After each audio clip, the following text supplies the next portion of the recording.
Okay. Hello. Let's see where this thing is. Yeah. Ring. Pull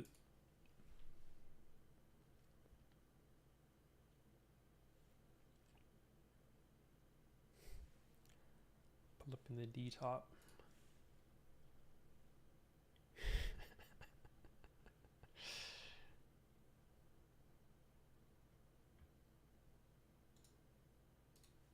Okay, here. Ooh, gotta get back in. Okay. Can you check the audio and make sure it's like okay? Thank you. What's 1, 2, 3?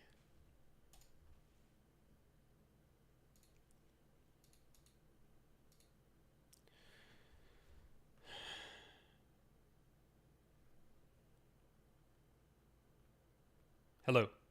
Testing 1, 2, 3. Huh? Cannot hear you. That means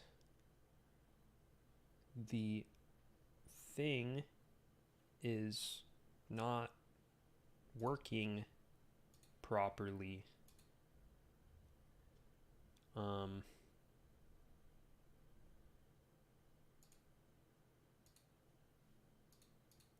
Check. How about now? Talk.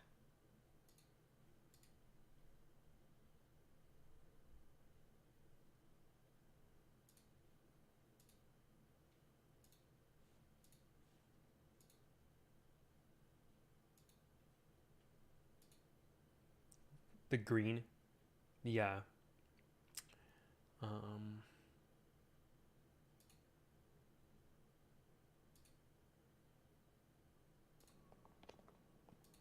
Oh, there it goes. You should work now. Testing my voice. Seems like it'd be super quiet. Let me check. I have to put a fucking gain filter. I'm really quiet. Yeah.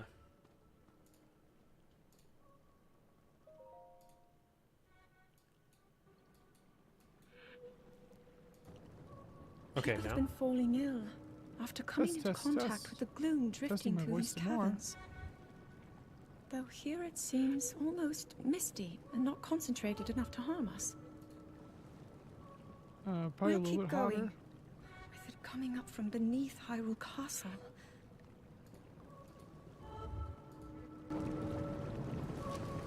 We do not know what waits below, so we need to be ready for anything. But Okay, try that. I know I'll be okay with you, Link. Let's go solve this mystery. Testing my voice.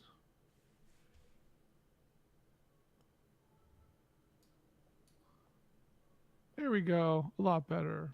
Okay, cool. All right. Fucking finally. Okay. So start recording.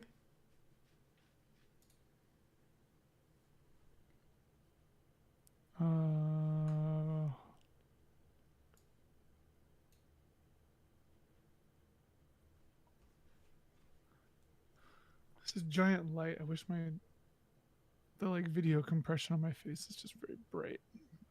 All right. Okay. You want to count it down? You want me to just start recording? I'll count down. 3, 2, 1. Record. Beautiful. Okay.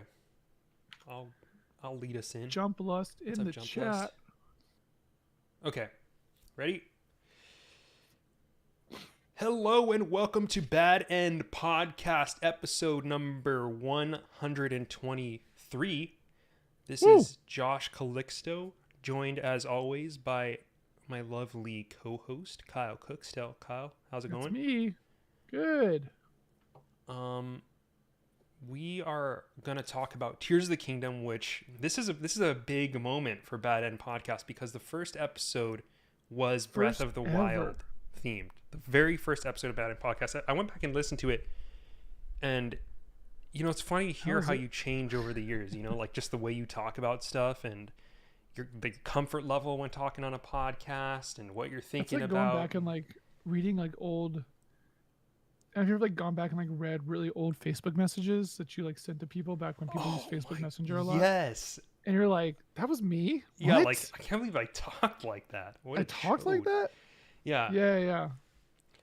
It's not so bad. I don't think listening to old bad ends is quite that level.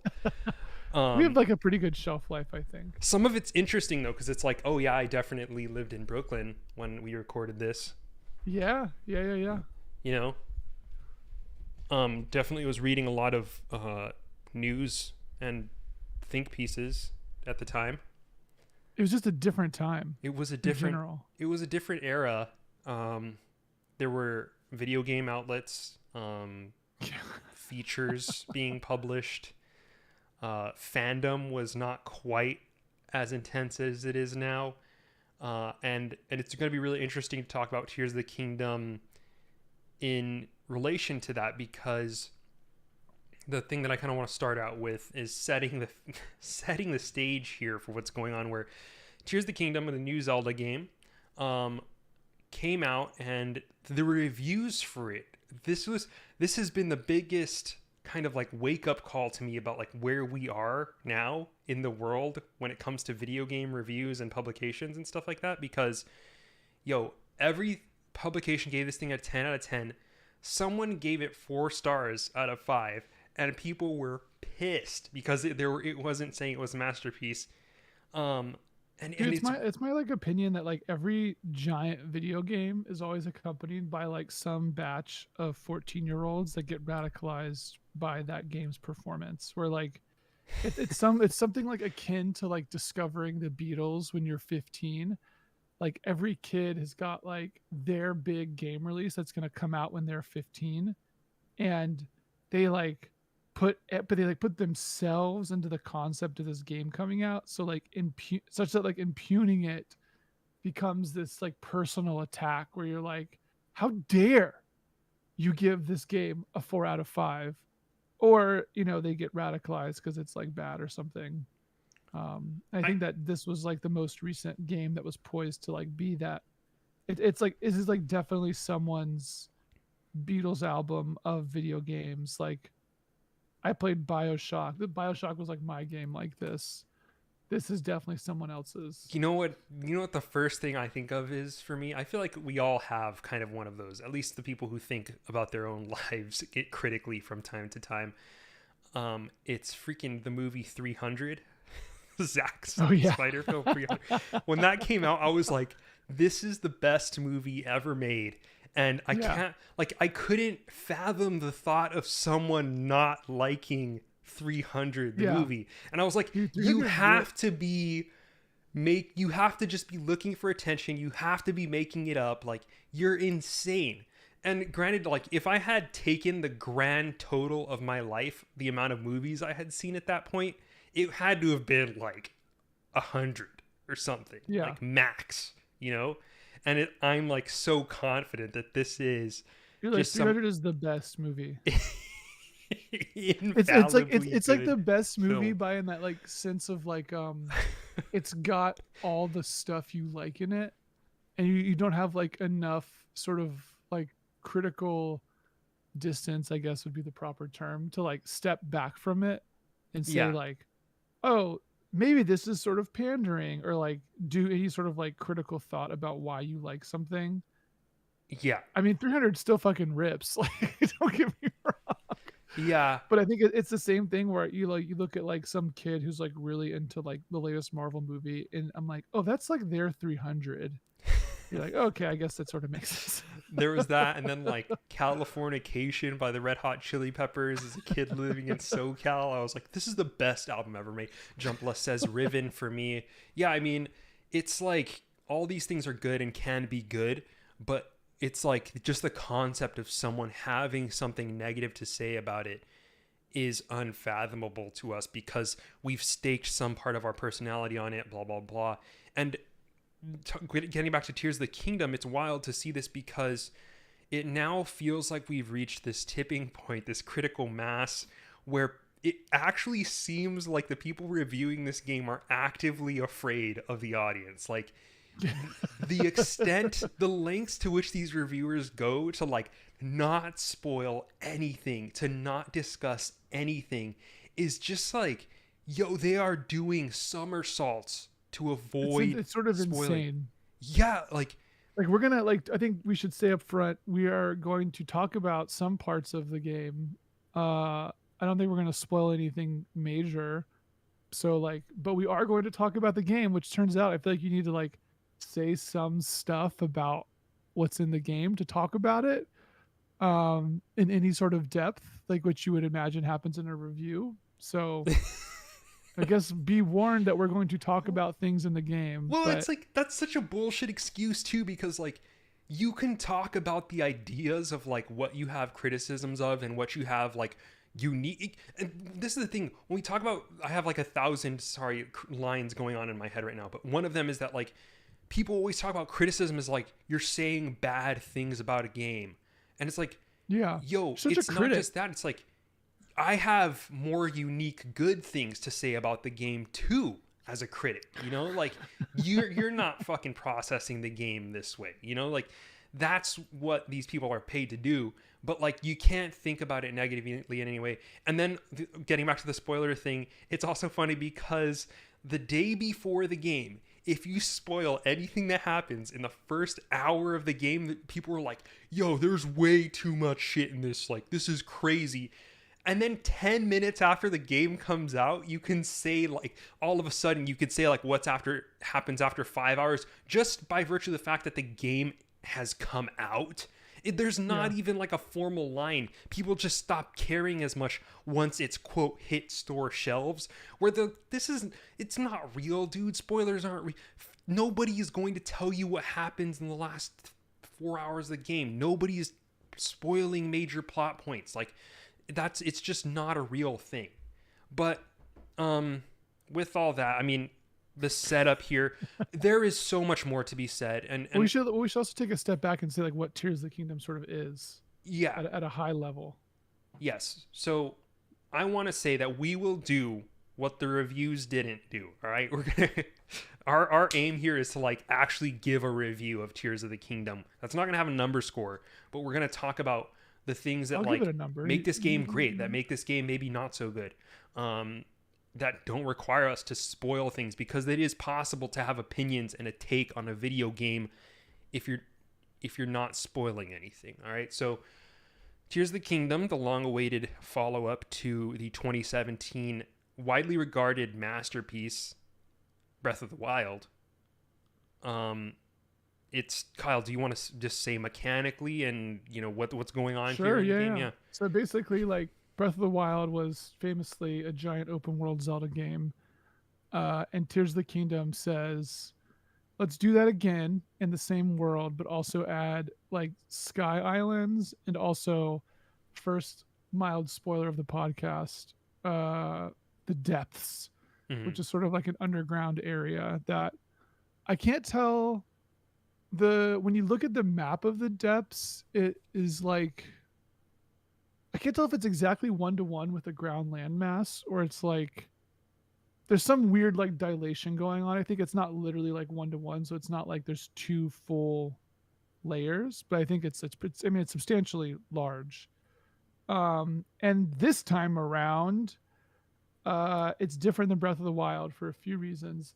And honestly, someone, just to dip a little bit back into what you were talking about with like sort of being able to review it and criticize it, I think you sort of get some of this stuff with Nintendo too, where they just said like nothing about this game sort of coming out, which was also the same sort of line they took with Breath of the Wild.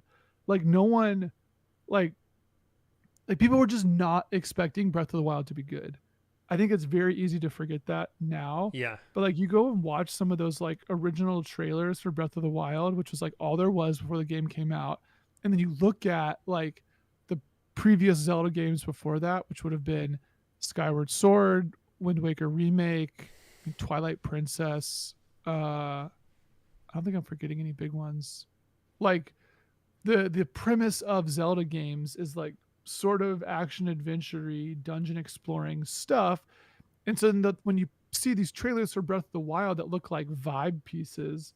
And this is also at the same time where Nintendo's reputation is just like in shambles after the Wii U, where like everyone is just like ready to like write Nintendo off. If they're like, yeah, whatever, Switch, whatever. New Zelda game, like we're all done with Zelda now.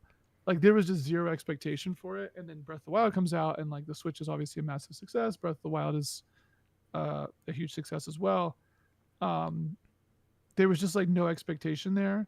So Tears of the Kingdom is kind of like weirdly following in this like lineage of like a revolutionary game that, I mean, and also we're saying like the lineage of Breath of the Wild has been felt like pretty substantially, I think, throughout a lot of major games at this point. So it's like a genre defining game that kind of rearticulates what it means to be an open world game.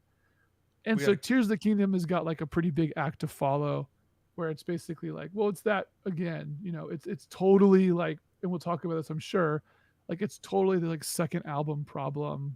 Like, you know, can Earl Sweatshirt make a good album again, or like can Nas top Illmatic? Like, yeah. So we got a couple comments. Beatles do better than Hard Day's Night. Roboku says, "How do I skip ahead to the number score?" Jumpless said, "Need a full breakdown here. Graphics, music, story, overall." All at the end, man. I'm gonna give them all a number. Brood says, "But when are you going to answer? Is this game worth a $70 price tag?" I want to start a video game review site where it just gives stuff thumbs up or thumbs down, but the reviews are also credited to real people. And then I hope we get on Metacritic where it's like a thumbs up is 100% and a thumbs down is like a 20 or something. I think that'd be really fun. I want like a site that's there's like a box with just the scores, and it's just like labeled for the Metacritic, and then you just put all the numbers in there, and then the review is just like totally not talking about any of that shit at all. You know, that's the I've best thought way to about review using the game. like GPT to like I feel like you could seriously like, okay, we'll talk about critic stuff in a second. Anyways, so Tears of the Kingdom is basically Breath of the Wild again. I know exactly but then what they you're gonna added say. a lot of other stuff on top of that. So Mhm. like this is where it gets a little spoilery for sure. And because I think that the differences for what Tears of the Kingdom is compared to Breath of the Wild kind of reveal themselves over time, and they do so in like a non-linear way. So if you're playing through the game, the stuff that's different is going to be different to each person that's playing it versus like just immediately. The most immediate stuff is stuff they've shown in the trailers. So there's like some new powers that are interesting to say the least. I don't think it's spoilery to talk about the powers. I don't know. I don't think it's spoilery. I'm just thinking like in terms of how they situate themselves. Like Breath of the Wild sort of had this like selection of powers effectively that were like, I would say they were like broadly related to traversal and kind of like ways to get around the world.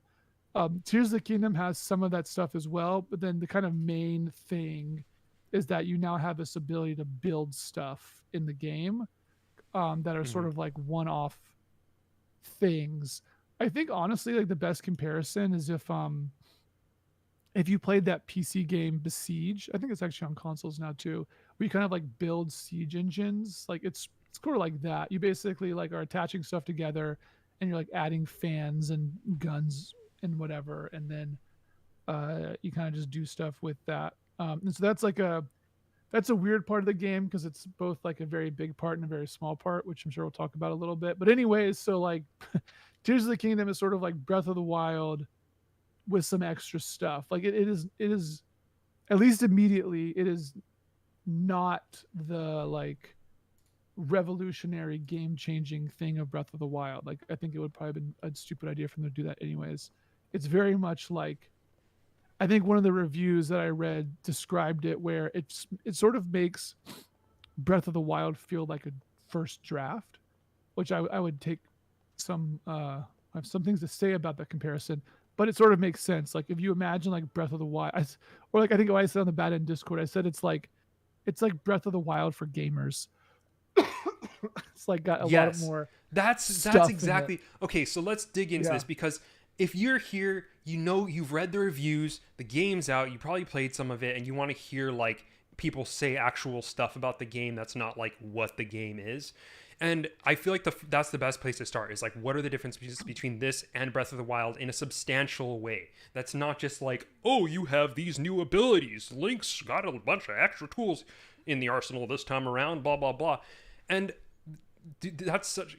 Breath of the Wild for gamers is like such a good encapsulation of what this is, because what I'm saying, like, Breath of the Wild was very much notable for a lot of its emptiness, its peace of mind, in just the title of the game, Breath of the Wild. It was a vibe. It was like Breath of the Wild was a vibe, dude. There's this, like, even the title of the game, Breath of the Wild, it's about the wilderness. It's about, self-reliance. It's about this, like, quietude, this sense of, like, the pitter-patter of your feet against the earth and wrestling against the elements, man. Like, the fact that you couldn't climb a mountain when it was raining, and like you get to just interact with this vast wilderness around you and be kind of dominated by it in some ways, and then you just slowly over time develop this mastery over it that becomes intriguing in and of itself.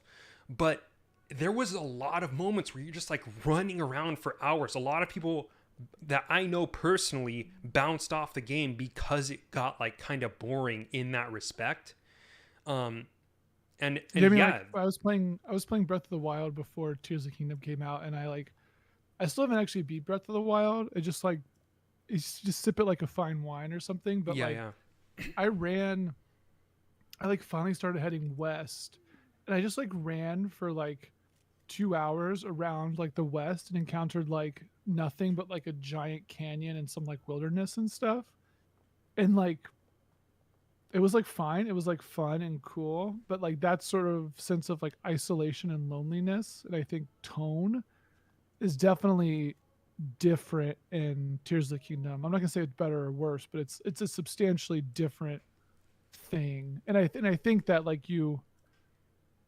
I don't think just doing Breath of the Wild again would have been necessarily smart. And I think that especially because you're going in the same world again, you're like, yeah. I've already run to Hateno Village once, I don't need to do that again. mm-hmm. So it really rewards having played Breath of the Wild, but at the same time is offering something like different, despite all of the sort of obvious similarities.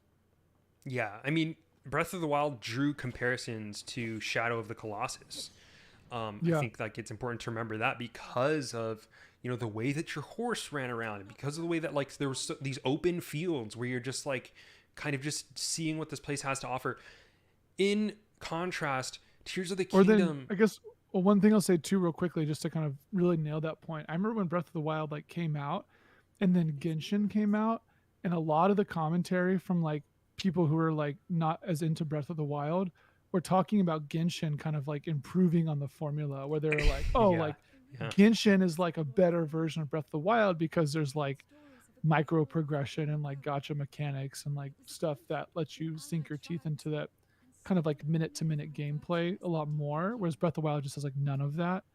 And I think there's probably even like a something to sort of look at in terms of the design lineage of like modern Nintendo, especially comparing like this to Breath of the Wild, and also comparing Animal Crossing New Horizons to like previous Animal Crossings. Like there's clearly like a lot more stuff. There's like a stronger sense of like gamerism in both those games that I think is very atypical of kind of their predecessors. But anyway, sorry, you were gonna say something. No.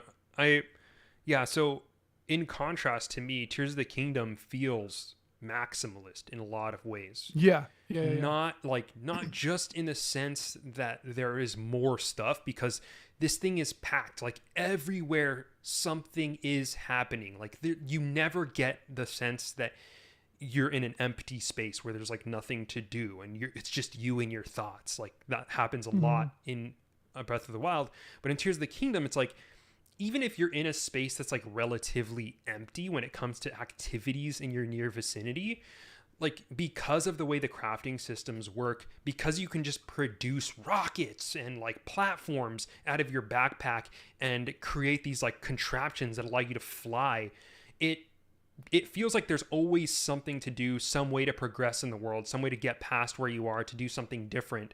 And again, it's hard to say whether that's better or worse because for me the distinction is this game is more fun. It like in the moment to moment, like there's so much more to do in this game, and it's much better at capturing the attention of the player and kind of keeping you there. But in a way that's like reminiscent of maybe, I guess I make this comparison all the time, but I think it's a very common first game to sequel mentality of Alien to Aliens, where it's like the first one was quiet, moody, atmospheric. It did all these like new art house things because it had like this mysteriousness about it and this kind of like arty vibe. And then the second one, because the first one, it felt like the first draft thing, it felt like Nintendo was like creating this world that was so big that they needed to make it interesting in a specific way. And for them, it was like getting the tone just right. But for this one, it's like, we have this world, let's just fill it up with shit. So the tone like doesn't even really matter. And I've said this in the Discord again, patreon.com/badend, which is that the tone of this game often feels like an absolute mess. Like, it's all over the place, man. It's like totally like player driven for better or for worse. Mm-hmm. And it also makes like I was talking to, I think Wes was the person from the Discord as well recently, and he was like, yeah, it's like cool to have like rockets on stuff, but like it's not really a Zelda thing. And it's like, yeah, I didn't really feel like Zelda at all. It's just kind of like it's so weird, especially because it's like there's like not even any Zelda game it's like calling back to in those moments. I think it's especially like the building stuff just feels like totally insane. It's like so insane that you can't even square it with what's going on. And like it's not like people are reacting to it like, whoa, it's weird that you built a rocket ship or like an airplane. Everyone's just kind of like living like their sort of pastoral rural fantasy life, and you're like, I don't know, Jeff Bezos in space. Like it's crazy. Kerbal Space Program too. Yeah, you're like straight up Kerbal Space programming like some stuff in this game, and it's just like, okay, I guess I'll do that, and then I'll go like do a dungeon. Yeah.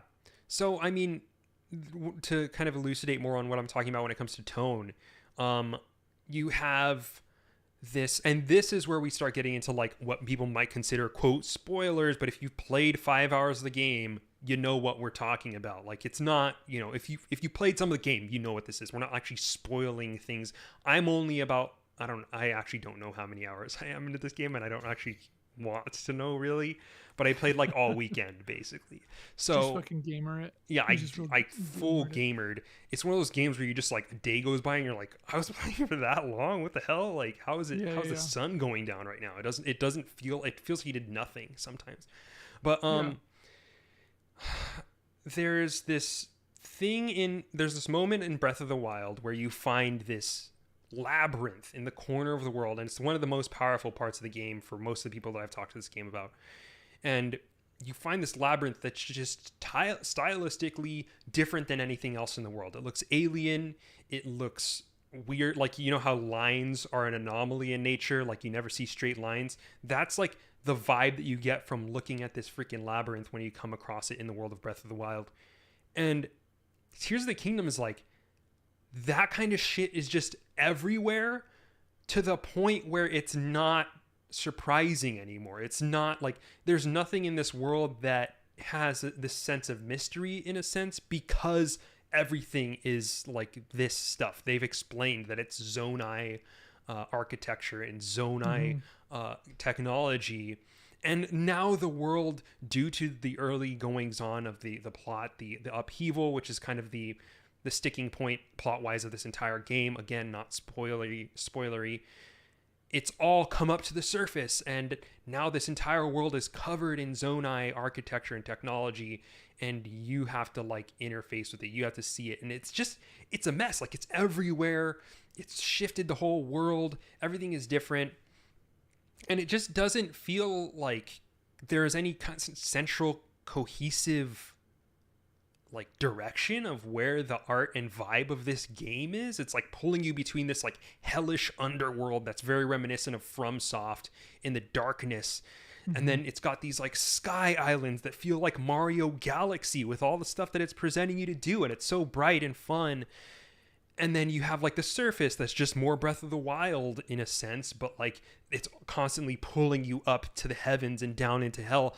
And it's like, yo, like there's so much going on at any given time. I'm never having a bad time, but I also don't feel like when you were in Kakariko Village in Ocarina of Time, or when you were in the fucking Kokiri Forest as a kid, like you're not getting that centralized Zelda feeling or aesthetic. It's because it's pulling you in so many different directions, and none of them have like a centralized ethos.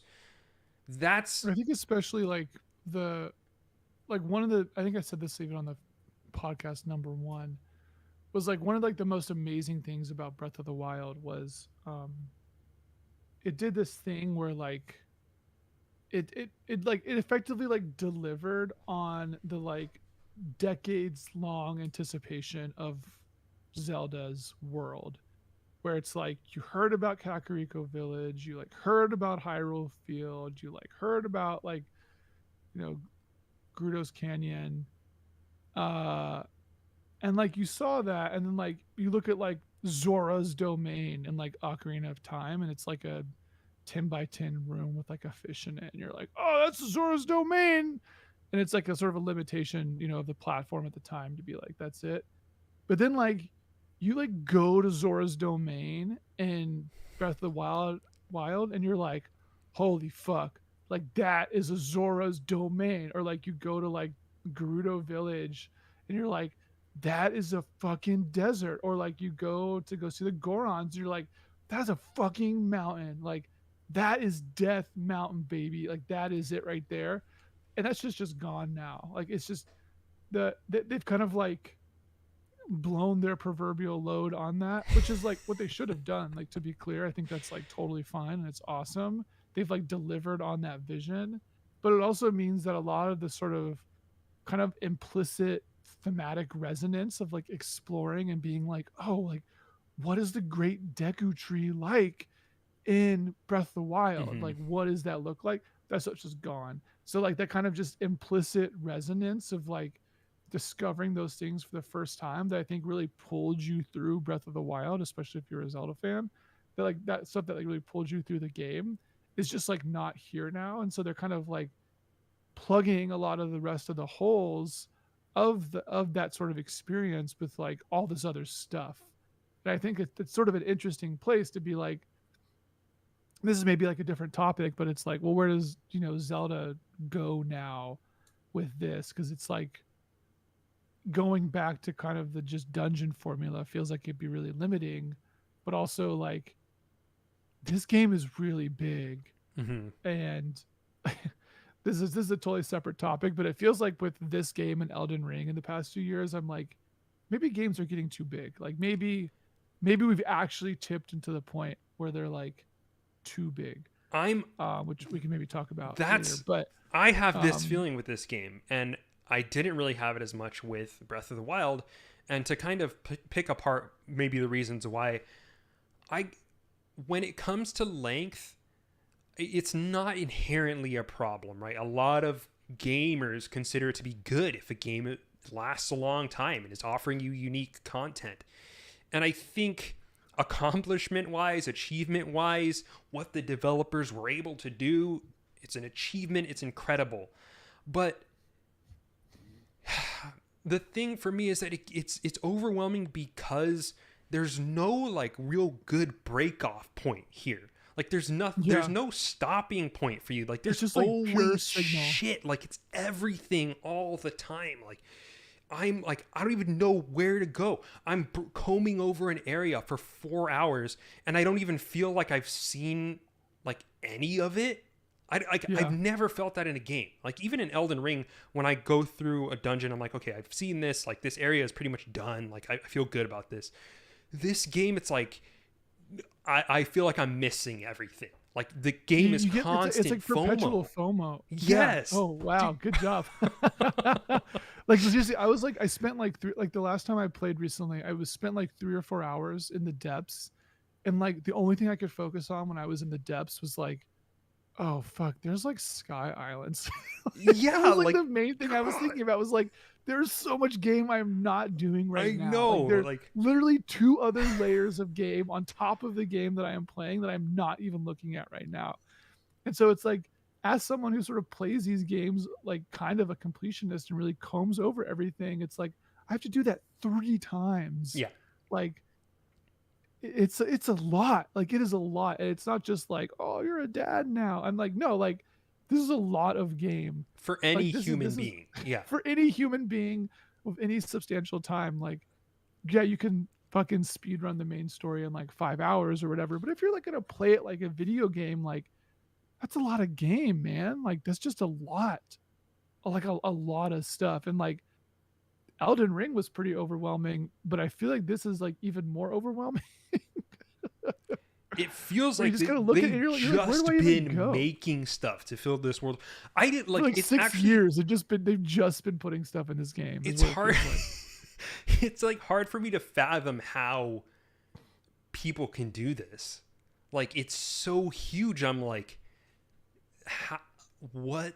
I'm not even thinking about like what it takes to develop and like program this from like a labor standpoint. I'm thinking about just like the amount of shit they put in, like not considering all the new assets and like dialogue that they had to make. Like it's just it's beyond understanding for me. And you know, a lot of people consider that to be a good thing wholesale, and it to a degree it is, but I think it's worth asking like what is, I don't know, where do you, not where do you draw the line, but like how good is it, and like is it, what are the negatives? I don't know, it has me thinking about this. The FOMO thing is like, really it. There's like it's weird to also like think about this in comparison to like any big multiplayer game. I mean like Fortnite or like Minecraft or what, like it's weird because it's a single player game that feels like it's playing in that arena in terms of its like kind of skill ceiling / like time ask, where you can, it's just like, yeah, it's so like we've just moved beyond the like 30-hour AAA game as like a form. I think like there's like God of War, Yeah. and like that's like a thing, and then there's like Horizon ish, Horizon / like Assassin's Creed. Like I feel like that's kind of in like a bucket, which is this like kind of very authored, slightly smaller worlds. And then we get to this like Elden Ring Zelda thing where it's like just this like different mode of operation feels like in effect that you have to like reckon with as a player, which is weird because like you're saying, right, like it's one thing to play God of War in like 5 sittings. You like sit down, you play it for like, you know, 5 or 6 hours each time, or 3 or 4 hours. I don't know how long God of War it takes to beat, but like you're gonna do it and you're like, cool, that was really awesome. Or like Uncharted or Last of Us or any of that stuff is like that.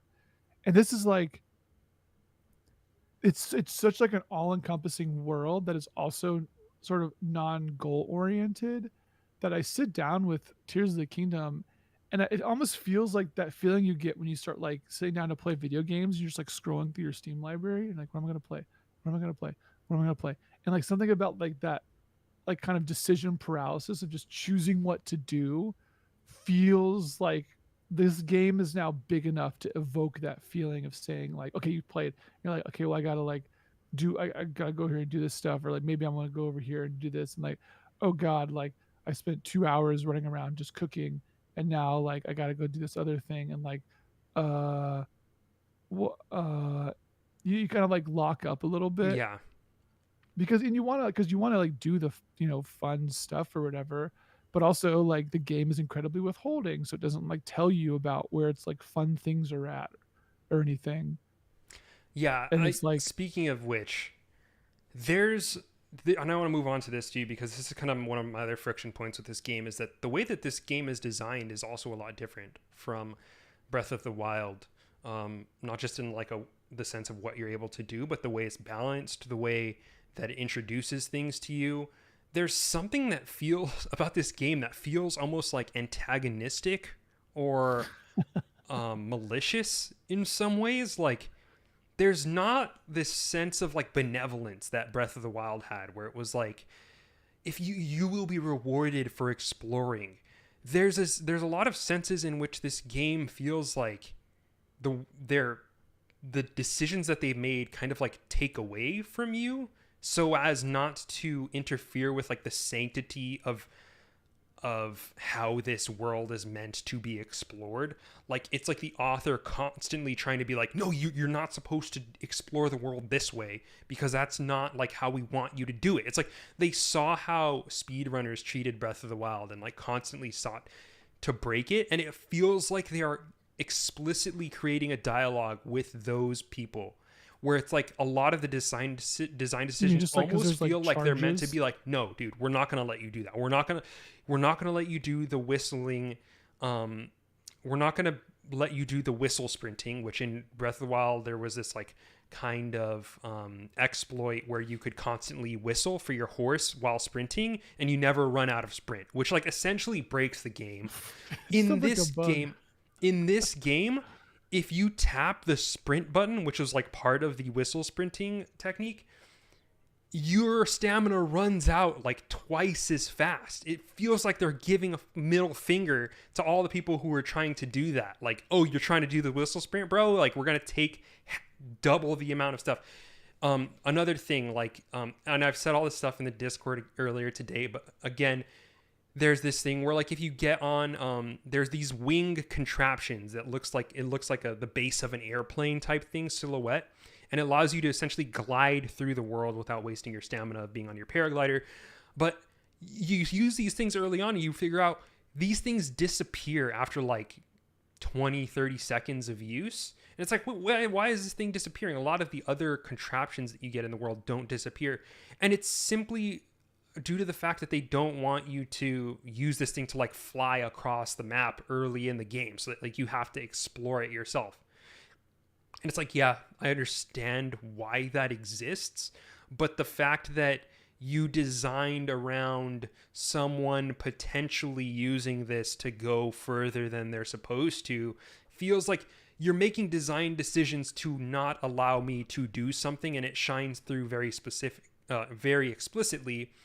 And it comes up repeatedly in this game.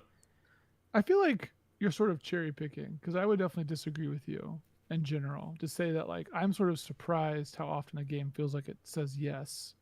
Maybe that like some of that stuff is like, okay, well there's like, yeah, they don't want you to break the game, but like you can just slap some shit together and press go and it's just like it just like does it most of the time.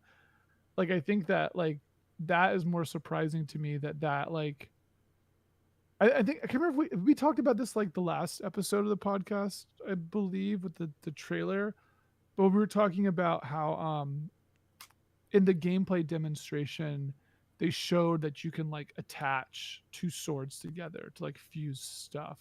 And I think that like maybe a tick against your thesis here is that like you can just basically attach anything to anything. Like I found a sword that someone had attached a bow to. And I feel like in a game that says no to you, you would not be able to attach a sword to a bow. That seems like silly. I agree. But you can do it. And I think that like there was something we mentioned last episode was like it's this really like I think that there's some design philosophy at play here that I think is a lot more sort of playful than typical like Western design, I would say. And the use case I had was that like in the gameplay demo they attached two swords together to make like a very long sword. And what that means was that if you hold that sword and like walk into a cave, that sword is going to like clip through the cave entrance and like go into the stone or whatever, and just it will look dissonant. Like it will look like a video game, right? It's like if we're trying to suspend our disbelief here and say that like we're in this magical virtual world or whatever, that sword should like theoretically like physics off the edge of the cave door and kind of like bend in or something. And like if you're playing like Red Dead or God of War or like Horizon or any of these like big Western games, like that's something they would do to kind of maintain this immersion. But I feel like this game is like very down for you just to like fuck around. And the I world is kind of crafted just enough to say, like, yeah, you can fuck around. We're gonna give you some limits, but like you can do a lot of stuff that we aren't necessarily anticipating, and we're gonna be okay with that, kind of at a baseline, so versus like really trying to limit you to say like, oh, you can't. I mean, I didn't actually know about the glider thing, but like I think the other thing I read on the Discord was someone said that you can only have like 15 items or something attached to each other, and it's like okay, there's like some limitation there, but like I feel like most of the time the game says yes. yeah, so to kind of sometimes when I'm making a point, I like don't talk about the things that I consider to be like a given. This is Mm-hmm. one of my big problems. I realize when I like listen back to things that I say, I'm like, I didn't say like the base thing that I just like assume that everybody knows to be true. But the base here that I'm working with is like, yes, this game is like all about the possibilities, and the amount of possibilities that it affords to players is incredible, second to none. Really one of the biggest strengths in this game. But I think what I'm trying to say, and the reason why it's kind of stuck out to me, and something that's kind of bothered me over time, is that, first of all, when someone gives people a lot of control, and the ability to do a lot of things, there's a few things that like they want. A, they want to break it, right? Yeah. B, they want to like optimize it. They want to use it like in the best way possible to do interesting things. Because let's be honest, 3/4 of the fuse shit doesn't do anything. Like it Yep. does not benefit you in any, you know, concrete way. So you want to do stuff that's actually matters. That's like a cool combination. Plus, it actually like feels good, which a very large percentage of the fusions and interactions that you can do just don't feel very good, or there's a better version of it. But it feels like when you do that stuff, when you aim to do that stuff, there have been specific stopgaps designed in place so as to stop you from making the most of it, which again makes sense from a balancing standpoint, but feels very much like they're like, no, you can't have that much fun with it, buddy. Whereas it felt the opposite in Breath of the Wild, where like we're not going to design around every potential use case and like put things in the way that like superficially mess with the internal logic of our game systems, just so that the game will feel more balanced, and that you the player do not get in the way of what I, the author, am trying to create, the experience that I'm trying to create. Like it feels like a very intentionally created dialogue. I see this a lot in the combat as well. Like the way, dude, is it just me? I'm getting one shot in every fucking fight. Am I losing it here? I don't, maybe I feel like there's like this thing where like they seem really really interested in trying to get you to like fight the right way. And I think that this is like a really, I was thinking about this because like obviously they like invoke a lot of From comparisons with the stuff going on in the depths. But the like, as much as they want you to think that the combat is like really important and nuanced, like it's just not. You can It like does not work for jump me. Yeah. and you can like sometimes parry or jump around, but like most of the time if you just have like a stronger sword, like that will get you a lot of the way, and it'll be faster than I'm gonna try to like wait for an opponent to like do its move or something.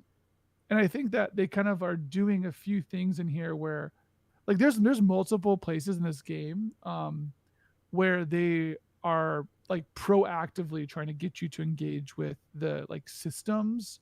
Like the best example I think is that there are Koroks, again, there's Korok seeds, but then there's this other sort of Korok type, I guess you would call it, where there are Koroks that have friends that are sort of nearby, but they're like hard to get to because there's like a river or you're on a sky island or something.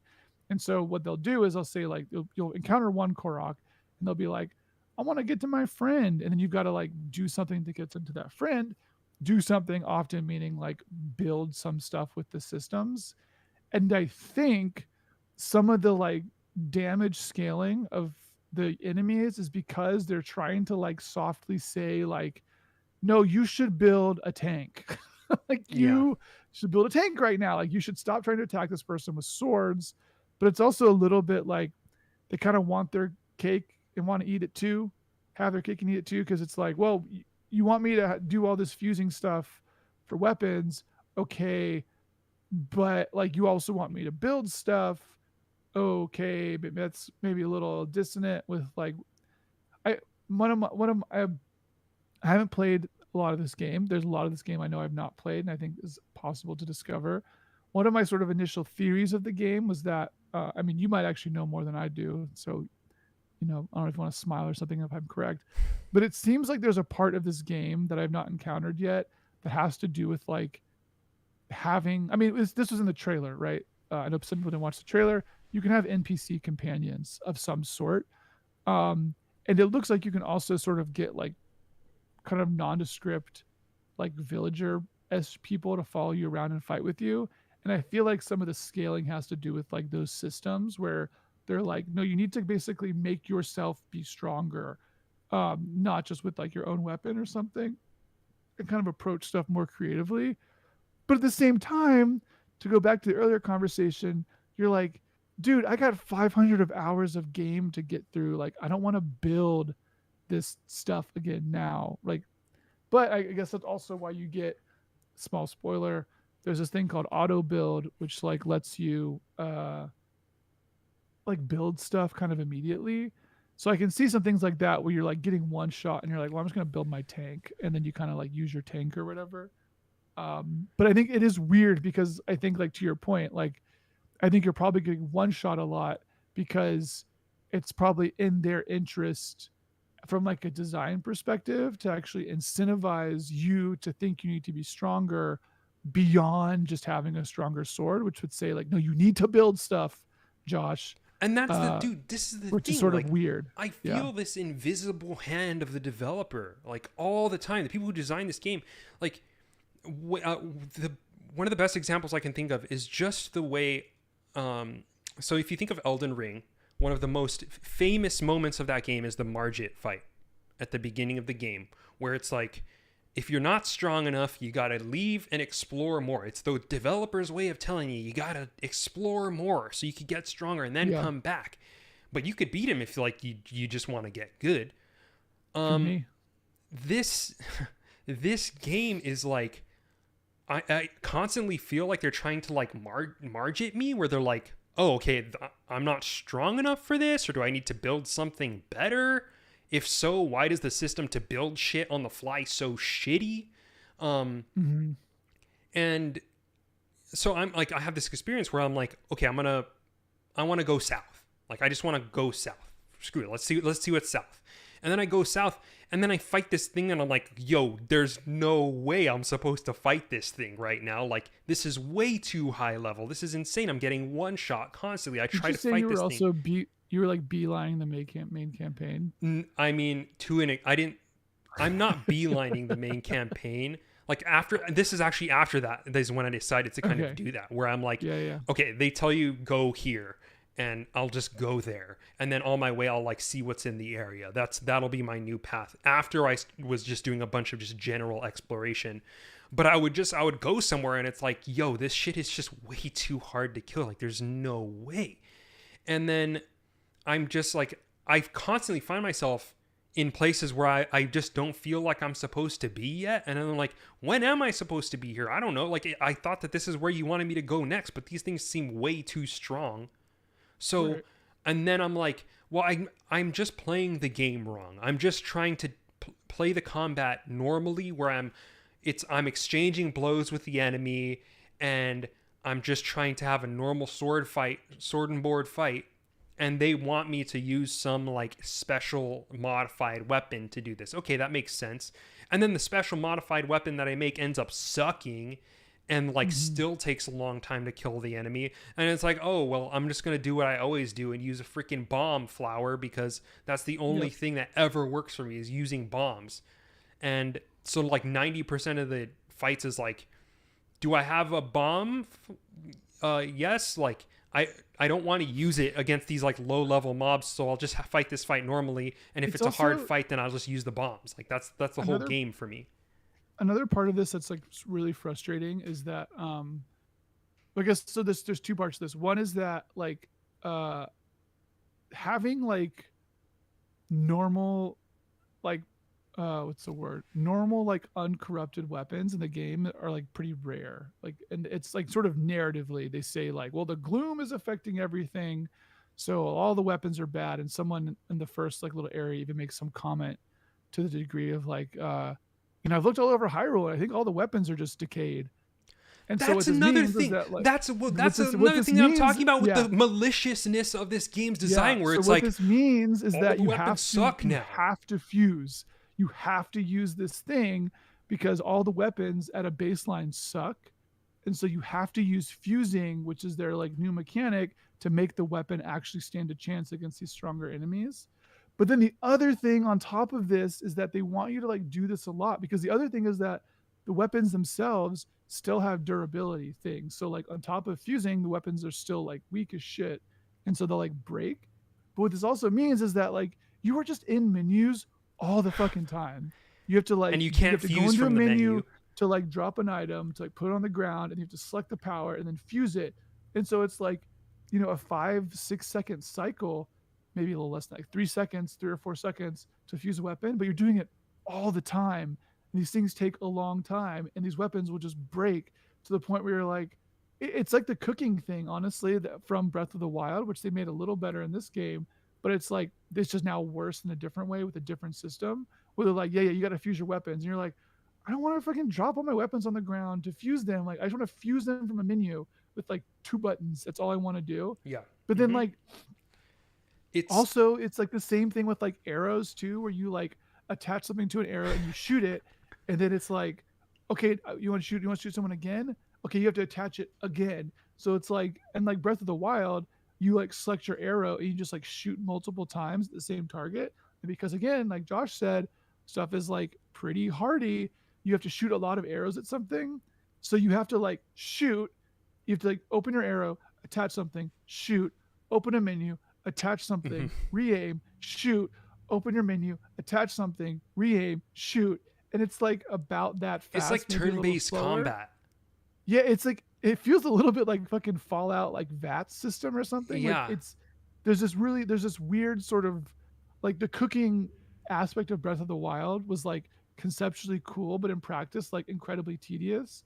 And I think that the fusing stuff is running into the same thing, where it's like it just takes so much fucking fiddly effort to engage with this system that I'm only doing it now when I have to. When I'm like, this is what I'm running out of man. weapons. It's like you have to ask yourself a lot. I have to ask myself a lot, like, what do they want me to do here? Like, what am I supposed to be doing in this scenario? Because it feels like the game has been designed in such a way that it's trying to tell me telepathically via the design decisions that I'm not doing it right. I have to try something else, and it happens all the time. That being said, like, I don't want to, when we talk about the bad things about a game, it's like, it's because we already know all the good shit. Y'all heard all the good stuff. This game is that game. Like, this is the Aliens to Breath of the Wild's Alien, in my opinion. Yeah, like it's still like Breath of the Wild. It's still fun. I think like the one thing that I'm really surprised about, so we're talking about fusing. One thing I think that does actually sort of work surprisingly well is the Ultra Hand like attaching stuff thing. And I think the reason that works is that it's like, it is sort of like fully diegetic, I guess. That's my buzzword every podcast, which is that you're not ever in menus to use that ever. Like, you do not have to use menus for that. You have to, if you want to pull out a Zonai device to drop it, that's one thing, but you can just like do it in the world really easily. And it's surprising how much, like, I'm not someone who like, or said differently, I make video games. I like use 3D modeling tools. Like I know how this stuff actually works. And so doing this as like recreation is like a pretty hard ask because I'm like, that's boring. I don't want to do that. But they managed to make what was effectively like 3D modeling like pretty fun and kind of just like fuck aroundy. Like you said, it's sort of like Kerbal Space Program. And like it's funny because I really go between like the system's stupid, I don't want to do this, to being like, well, Yeah. what if I did this thing? And then the most of the time the game's like, yeah, you can do that. I'm like, hell yeah. It's got a And like charm. that shit's like fun and cool. Does it feel like Zelda? No, not at all. Yeah.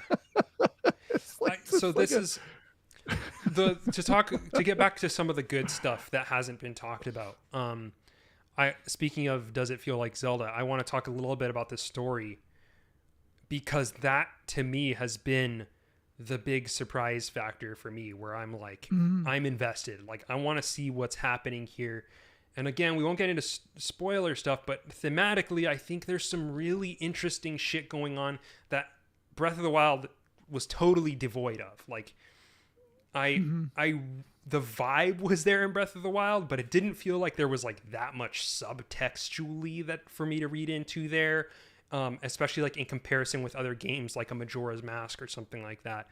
But it feels like a lot of that stuff is back. And when I talk about the negatives of like the way that a lot of the stuff is clashing stylistically, I do think that Nintendo is actually reckoning with that stuff in a really interesting way in the way that the story is playing out. It's about this generally at a general level, it's the game is about this like clashing of past, present, and future, and the legacies left behind by the people in our past and how we carry that forward. And it's about like all of these legacies coexisting at the same time and how weird that makes you feel at a base level. Like that is what this game is about. So when we talk about that's the feeling that you get from the design and the way that the game makes you feel from playing it, they are talking about that stuff in the story, and it feels like intentional that this is what the story is about, right? Like I don't know if you have anything to add to this right off the bat because I have like a lot to say about it.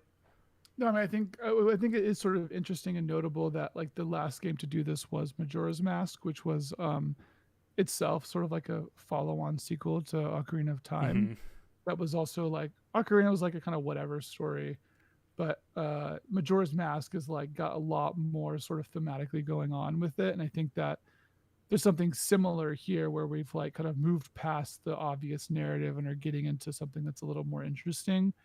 That I think is cool. And I mean, also sort of feels like they've got like the stuff now to do that, like kind of a mixture of like there's just like a lot of stuff kind of at play and a lot of symbology and symbolism and kind of implicit narrative of Zelda that they can really play with that feels sort of relevant in the way that Tears of the Kingdom sort of iterates on the design aspects. It also feels like it really expands out like that narrative thread that's kind of implied in Breath of the Wild, but kind of making its own thing. I can't speak too much to it though, because I haven't actually done. I think I've played like 15 hours maybe or something, so I'm not like that far in. But there's definitely like a lot more sort of shit going on. And I think like, yeah, go ahead. One common theme of this game that I think you see even from very early on is this sense of like living in a bizarro world. Like this is not the way things are supposed to be. You're in this interim space where things are not right, things are messed up, and we're just trying to get through it to the best of our ability, which is a very 2023 theme. I mean, a very like post 2016 sort of thing, I would say, where it's like, what alternate timeline are we living in? That's what like everyone in this game is asking, like at all times. And the game feels like that, you know, where it's like nothing is right, nothing is where it's supposed to be, and it's constantly giving you like this is such a 2023 game where it's like it feels like they're reckoning with society in some ways, dude. This like our attention is being pulled all over the place, and like we have, you know, nothing seems right, and like the way that everything is, and like it feels like they are asking all of these questions and trying to deal with all that stuff in like a very intense and like almost personal way that I find to be pretty powerful. And I think that they're pulling it off pretty well, I guess. But yeah, let me give Kyle a sec. Looks like Kyle.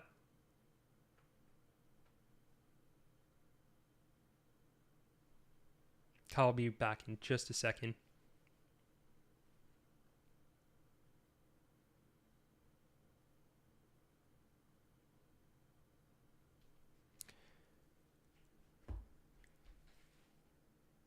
Brood says the Depths Merchant. Yes. Versus the shrines in the emergency shelter and the normal shrines. Yeah, that to me is the most FromSoft thing I've seen about this game. Like, it's so From. Kyle has left the building. Yeah, for the moment. God, I feel like weird saying so many bad things about this game. But I think it's like I think we're saying bad things in part because there's a deficit of people saying things about the game that aren't just like, oh, you like Breath of the Wild? Well, here it is again with the new lens. Yeah. It's and definitely like not so just little. Breath of the Wild, but with a new, like, it's so many things, dude. Like, there's so much stuff to say about this game. It is so different, dude. Like, it's also so FromSoft. Yeah, I was like really. You think you said on the Discord as well. Like, it feels like Siofra. Oh yeah. Kind of like, I feel like Nintendo like played Elden Ring when they're like, fuck. Yeah. Like they did an underground world. Damn it. Yeah. Like I definitely feel like there's a. I mean, even like right this first area, like this, all the Sky Islands like look very. I just read Liurnia, not Liurnia. Limgrave. Like this looks like Limgrave. Yeah. Which God, is that's like actually such an apt comparison. With the like golden trees and the kind of like Twilight vibe. Yeah. This like ancient in the underground glory. area, like feels very, like you said, very, very, very FromSoft. I described it as like all the underground area sort of feels like Dark Souls 1's Ash Lake, just kind of expanded out.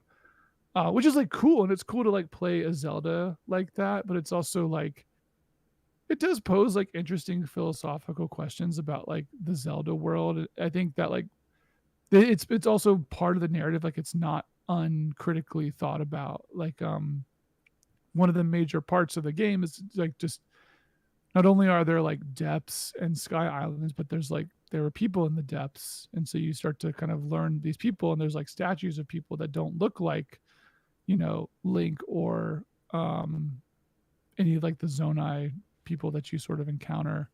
And that's like a whole weird thing.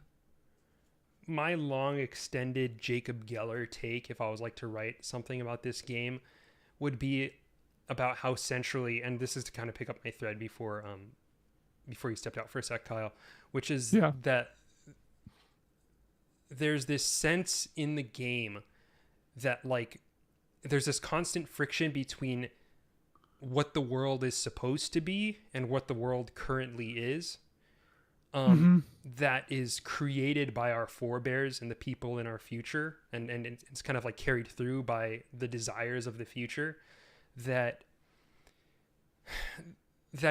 was kind of championed and created in previous Zelda installments. Like this Zelda has a lot of interplay and references to previous Zelda games as these kind of that's really idealized, that's some of the surprising stuff. Yeah, it's very like it's Easter eggy in a sense, but it's very much a decision, right? Like they have there's gear that alludes to stuff from previous games. And this isn't new. This was in Breath of the Wild to an extent, but it feels more pervasive in this game. Like when you make food, Link is singing songs from the old game. And it's like the way that they talk about myth and legend and the things that happened in the past. Like these were the greats. These were the people who made this world inhabitable for us. And now it's all fucked.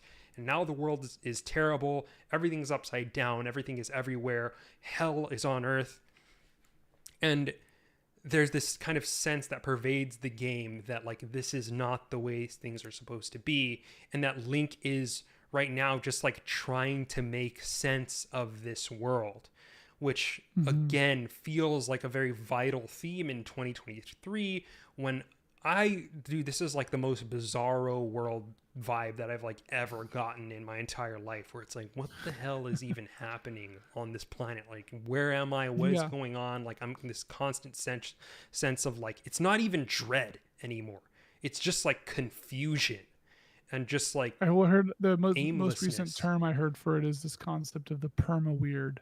Yeah. Which is like it was this guy who's like he's a blogger. His name's Venkatesh Rao. I think I posted about him in the Discord again a few times. But like he was on this podcast talking about how, I guess it was an article he also wrote, but he was like for the past like year or two, we've talked about like the poly crisis or the triple crisis of like the pandemic, like the crashing financial economy and like the weirdness of like everything else kind of like going like AI and stuff. Yeah. And he's like, we can't just be in crisis mode forever. Yeah. Like we like that's just not a sustainable human thing. It's kind of like a new normal. And he describes it as like the perma weird, which is this, I can go into a lot longer, but it's this idea of like reckoning with what is sort of a fundamental state of affairs that's just never going to go back to like pre-2020. We're in some like new mode that like no one really knows how to reckon with. And I think that, I mean, it's sort of, it's really relevant, like you're saying. To I think that this is what this game is about, dude. I'm just like, I know that people laugh when people have takes like this, but I think the game does a lot of work to talk. It does a lot of idealizing of the past and like, again, where we're supposed to be and what the world is supposed to look like compared to what, if you talk to any citizen in this game, they're all like, yo, this is messed up. Like, this is all messed up. Please give us some semblance of order. Like, please return things to the way they were, because this is like hard. Well, it's like people like messed up. Like the middle of the game is like this like little town called like Observation Camp or something. Yeah, like Lookout like, something. Yeah, I don't remember what it's called. But like it's effectively like a war camp, right? It's like people who've been displaced. There's a shelter, like the main place that you're in there is like a bomb shelter. It feels like a fucking like catastrophe shelter where you go when there's like a hurricane or something, and people are like, yeah, shit's like fucked up, and like I'm here because like I'm trying to survive. It's also, they haven't really talked about this a lot, but I also think about like sort of like power structures, because all of like the world of Hyrule still kind of orbits like Hyrule Castle, which is a sort of very like medieval-ish thing where there's like a castle and it's sort of like dominion around it, you know, and there's still this like concept of like royalness and royal authority, and the princess has her own guard.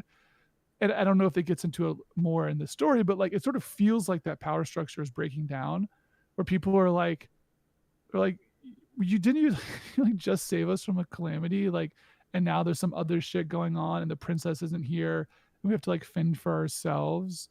Like there's such a perma weird thing. Like, it's such a perma weird thing where it's like you just saved the world in the last game and now it's even worse. Like, what the fuck is going on here? They're like, a fucking stone ring fell on Kakariko Village. Like, that's worse than before when just the castle was a little fucked up. Legitimately, the world in Breath of the Wild seemed better than it does now. Like, it's there. You have citizens in a freaking emergency shelter and Lookout Landing.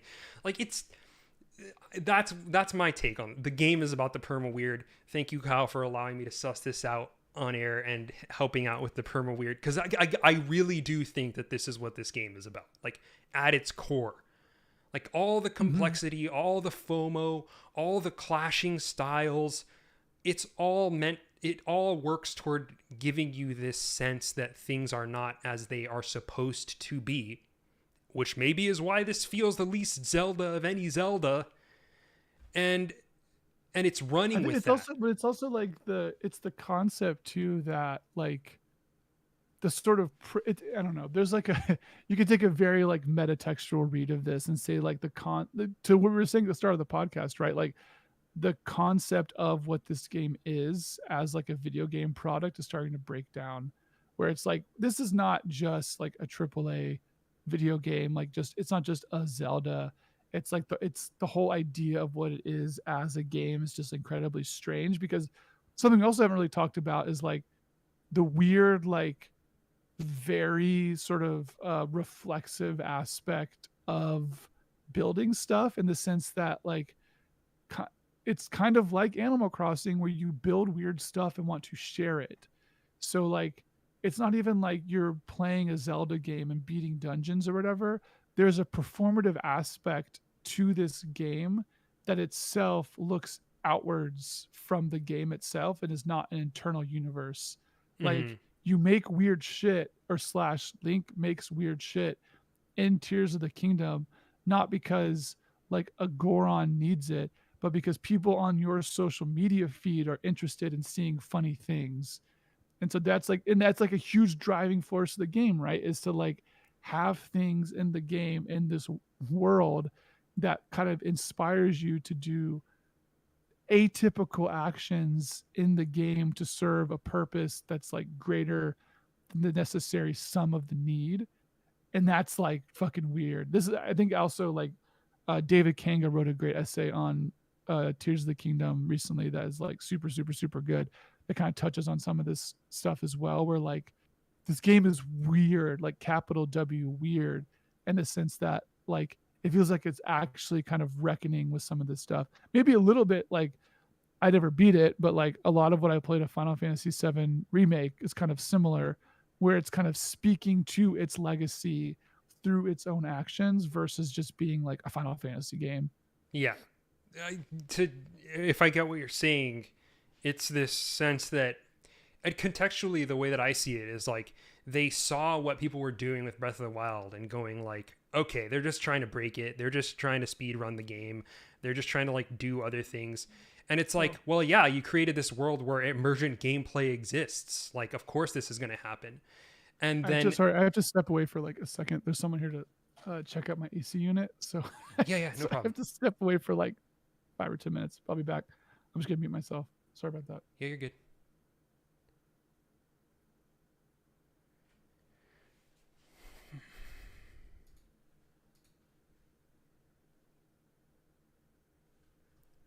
How's it going, chat? Solo pod. I've always wondered like what a solo pod would be like for me. I mean, I guess it's pretty similar to when I just stream or whatever normally, but I feel like we're getting to some of the meat that I wish they had talked about in reviews thematically, because this is why I have this freaking podcast with Kyle, because I can't figure all this stuff out by myself. Like I have these half ideas where I'm like, I have to do research in order to fill them out, right? And I would do that work when I was writing a lot, when I was like making essays and doing things. And you get to these points and you get to these ideas by yourself. But when you're talking with someone, again, like Kyle, like Katie, formerly of Bad End Podcast on this show with us, it's like you get these revelations, and like that whole perma weird thing is like such a take an idea that I didn't like kind of realize on my own. But I'm glad that Kyle's there to kind of like help me fill in that space and just like recognize what I'm talking about, to the point where like he can actually make that contribution and say like, I think this might be what you're talking about. And it's like totally 100% right. And I think it's like so vital to what this game is.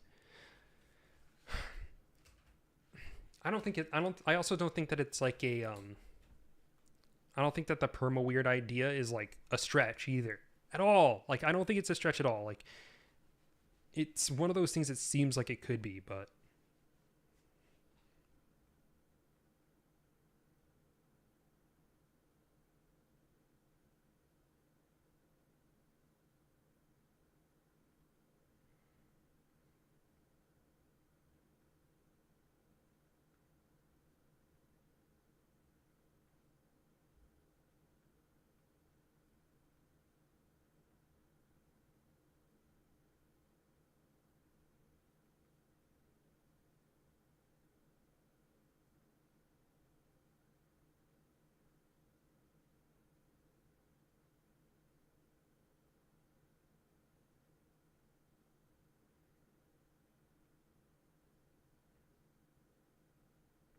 Anybody else have any reads on what might be going on in the story that we might have missed?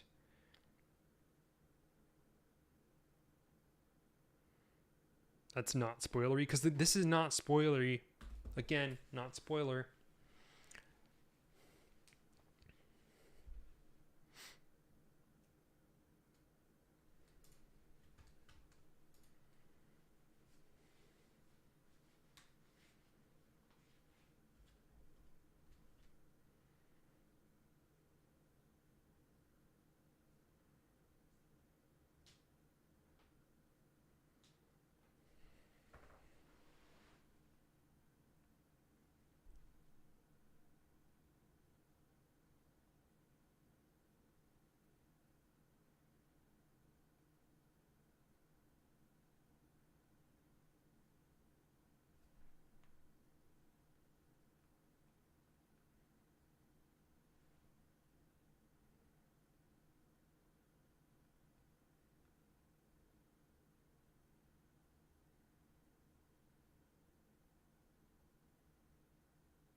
I know this was mentioned on the Discord, but the Buddhist influence are telling of the perma weird.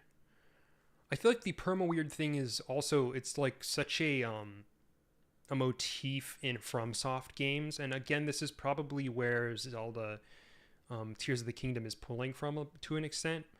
But Sekiro specifically was a game that really reckoned with Buddhist influence and this like kind of perversion of the faith, and again, like what is supposed to be practiced versus like what actually is, and how things are subverted.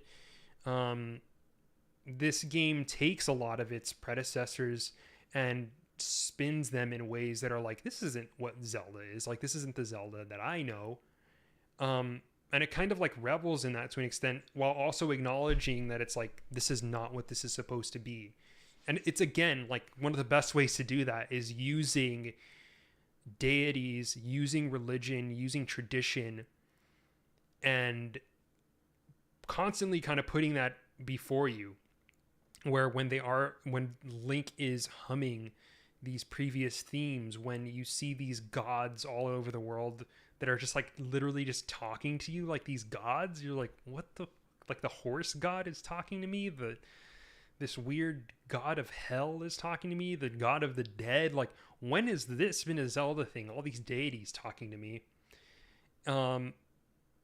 It's this like chaos of the world is like being influenced by all these great powers that are like not necessarily good or bad, but that have like this undeniable influence over every part of the world.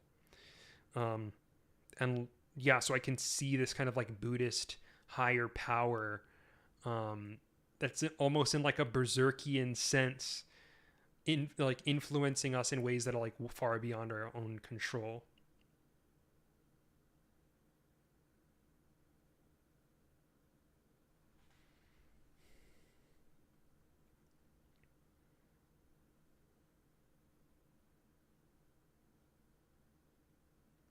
Let's pull up this perma weird article.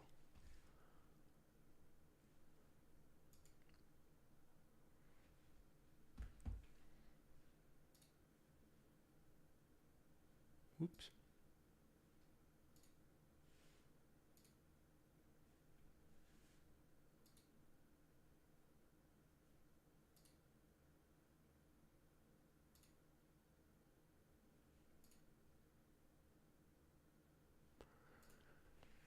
I've used the word perma-weird for a few years now, mainly in Great Weirding series, my Great Weirding series, but in some other writing as well, is my modest entry into the ongoing contest to name the present, which Adam Tooze's turn Polycrisis currently seems to be winning. Adam Elkus coined a similar term, the omni-crisis. Then there's permacrisis, which I think was coined by John Robb, but I'm not sure. Crisis theories and names are popular. I suspect, though, that crisis theorizing is barking up the wrong tree in its anxiety to inspire an actionable sense of generalized collective urgency about the overall state of the world. Crisis theorizing misses the essence of what is going on. There is no default hyper object for a sense of collective crisis to be about. At the scales of complexity where these crisis theories apply, the object of the crisis must to some degree be constructed by the collective sense of urgency it induces. But it appears that no such coherent consensual object can be constructed in the regimes we are talking about. The pandemic came close for a bit, but it was merely a regular sort of crisis, not the kind of meta-prefixed crisis that terms evoke. In general, we have not been in a state of continuous crisis, poly, omni, or perma. We have merely been convinced we ought to be, that the stream of bewildering events ought to add up to something we can collectively get worked up about and do something about together. I think we are experiencing an end-of-history subversion of the possibility of a collective sense of urgency at the largest of social scales. Coordinated action at such scales, to the extent that it is needed, must originate somewhere other than in a shared sense of urgency.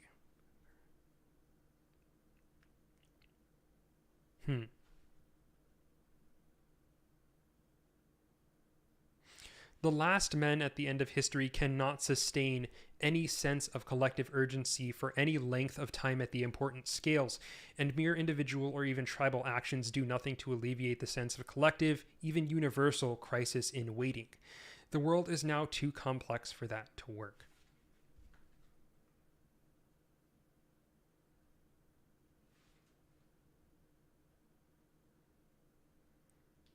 So to operate by a crisis theory of the present is to navigate by social fictions indistinguishable from religious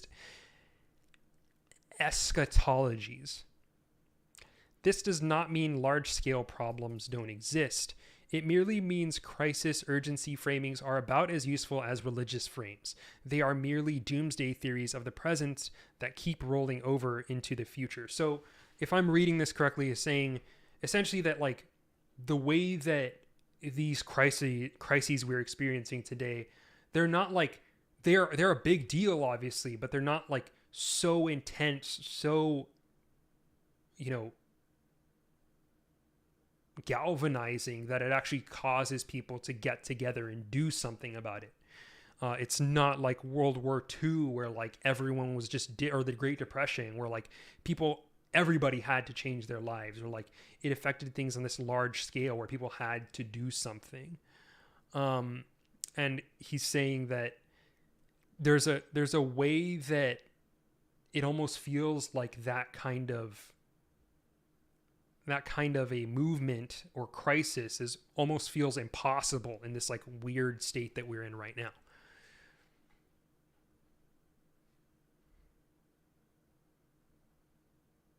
And that it's impossible to sustain the sense of collective urgency needed to actually make that kind of a move. So to operate by a crisis theory of the present is to navigate by social fictions in a okay. Bruce Sterling, in his annual prognostications at the Well, which Drew Austin has some nice commentary on as well, almost gets away from the gravity well of crisis theorizing.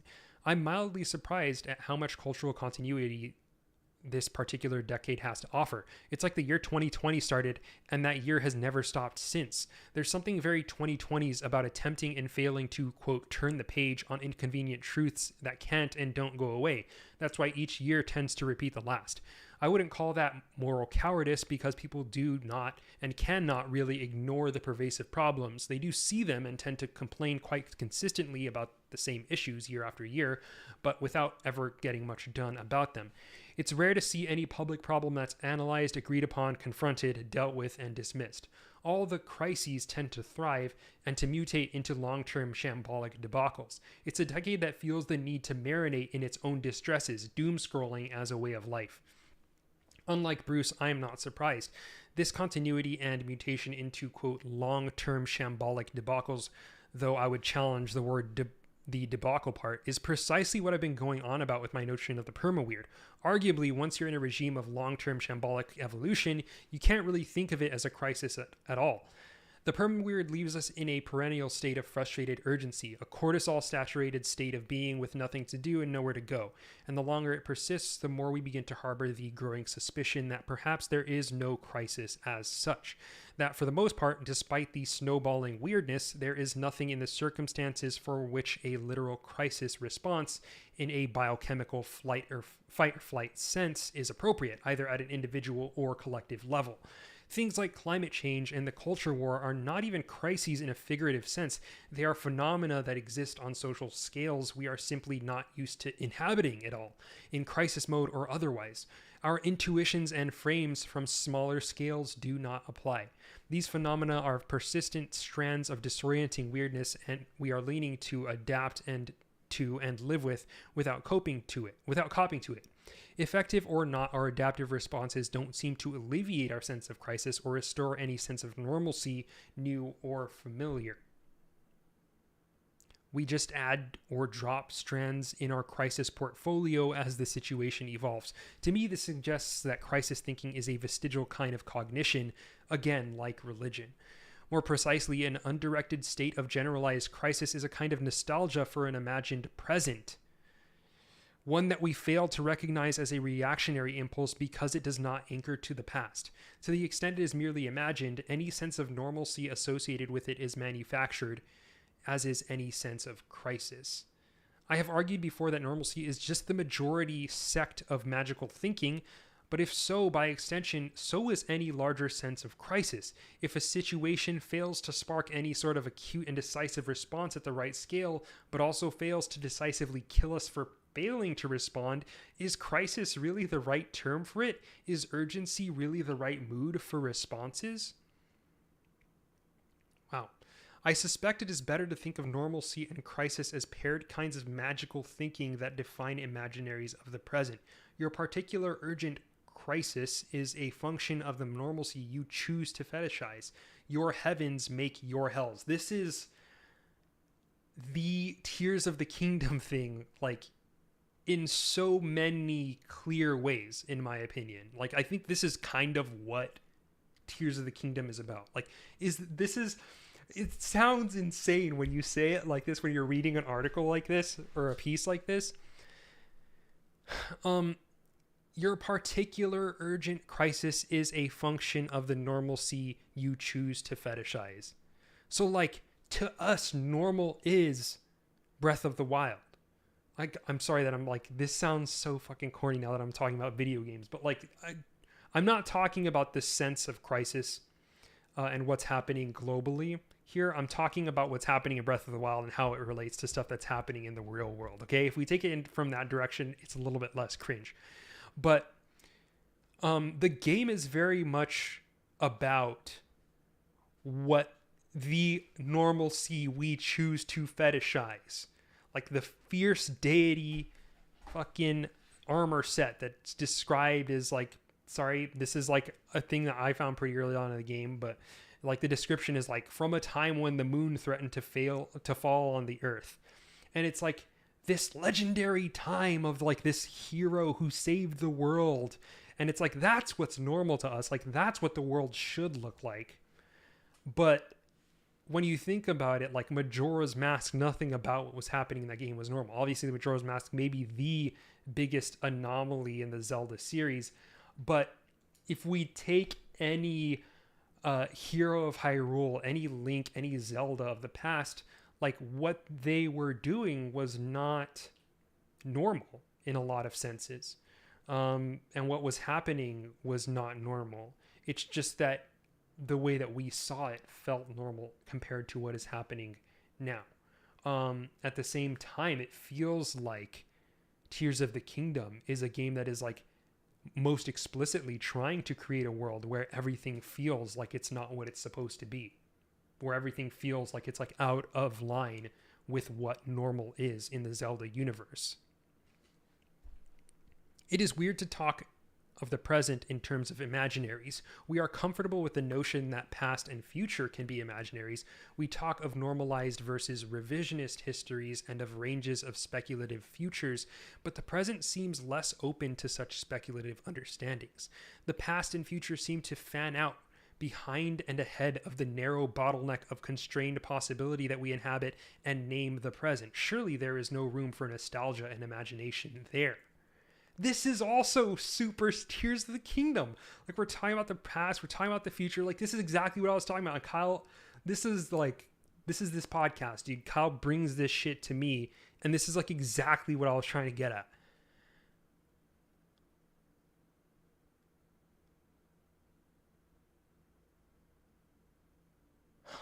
Yet there is no metaphysically compelling reason for this sense of the present being a bottleneck of possibility. In fact, it makes more sense to assume that if there are many pasts and futures, there are many presents as well. So why are we unable to see them? Why can we not choose to inhabit a present that is not a state of frustrated urgency? That is not a nostalgia for an imagined present. That is not understood in terms of an awkwardly prefixed generalized crisis.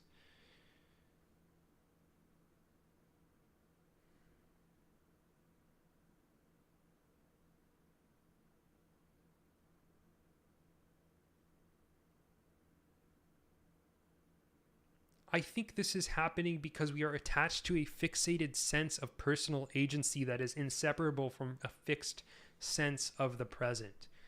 And the present is getting too complex for any such attachment to be a stable one.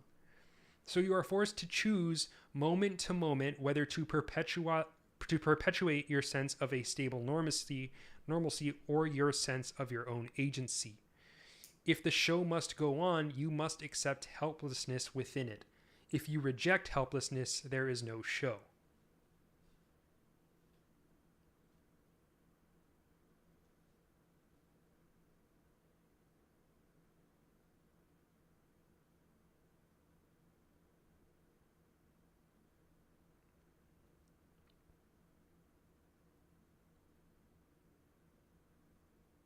The present is that which we can act on, and in simpler worlds, our sense of normalcy and crisis, the quote show, is a fragile, ephemeral map of our own agency.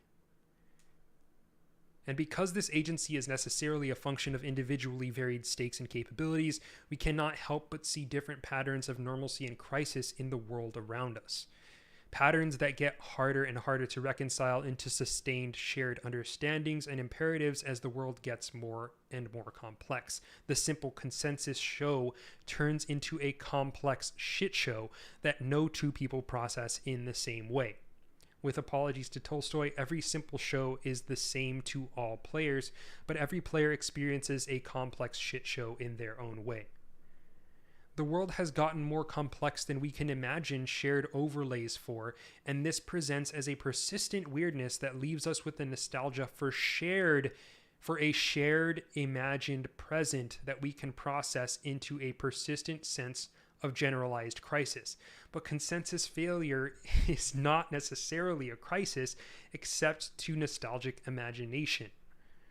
If you can give up the nostalgia, there is a chance you might find there is no crisis. The end of history is perhaps best understood as a threshold of complexity beyond which the present is uninhabitable for collective imaginations at the scales we yearn for. Only atomized individuals and unsatisfyingly small tribes can make the journey from past to future.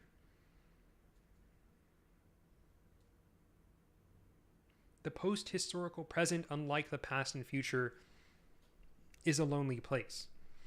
That is perhaps the right definition of the perma-weird, a condition shaped by the inescapable loneliness of the present.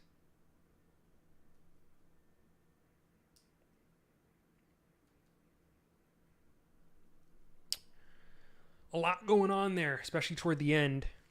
I don't like, so talking about Breath of the Wild as being like about this is weird, right? And this is obviously something that a lot of people who read Crit and who interface with Crit all the time will just know, and I'm like re-explaining something to you. But if you're listening to this and like saying this is a stretch, blah blah blah, it's like, I'm not saying that Tears of the Kingdom is like about this article and everything it's talking about. I'm saying that when there are big trends happening and there are big cultural seismic shifts happening, people think about them and people process them in different ways.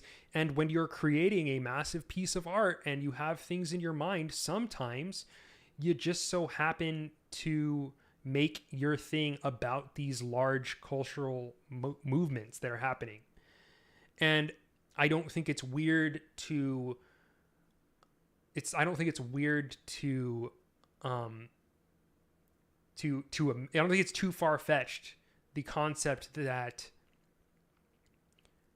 two different parties processing these large seismic cultural shifts would end up covering some of the same bases, and that comparing the two pieces side by side may yield insight on the other. And I think that's what's happening in this piece, where like a lot of this stuff is reckoning with these large social trends that also happen to be things that Breath of the Wild is obsessed with in a much less explicit way, but I think way that is like also important. Because I look at this piece and like, you know, maybe it's because I'm playing Breath of the Wild 5, 6, 7 hours a day, but this shit looks like exactly what this game is getting at in a lot of ways. Like thematically, you play the game and you're like, what the hell is this game about? Like, what's going to happen? It's like this is what it's about. It's about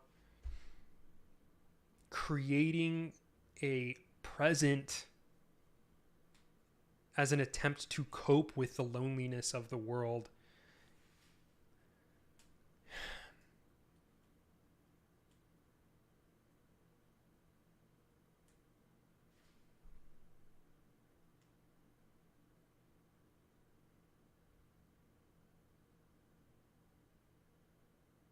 So you are forced to choose moment to moment whether to perpetuate your sense of a stable normalcy or your own sense of agency. Like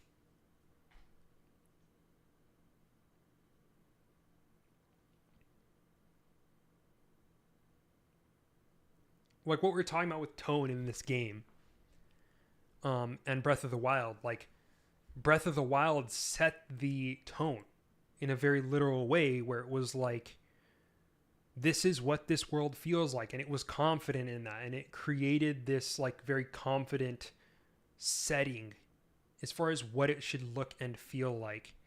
And yet this game is like, that doesn't exist because there are so many possibilities, where it's like, do I want to relive the Breath of the Wild experience by like getting rid of all the things that are like, you know, not paying attention to all the stuff that I've been presented with? You know, do I want to like essentially try traversing this world in the same way that I did with Breath of the Wild so I don't break that sense of magic? Or do I embrace my agency? Do I go with all the tools that I've been given and totally like turn this experience into something new and different that is like a completely different thing from Zelda and Breath of the Wild and everything that I know about this franchise altogether? Like, this is what this article is saying in like in a larger sense about how we react toward the changes happening in society and like how we interact with them on the daily. Like, it's all tied in with like that sense of FOMO that we get, which is tied in with the inherent shareability of the emergent things that you do in Tears of the Kingdom that Kyle had also brought up. They're all in this cloud of like weird 2023-ness that is pervasive in this game. And this article's going over it. All that stuff from the 2023 side of things. I like it. I love shit like this.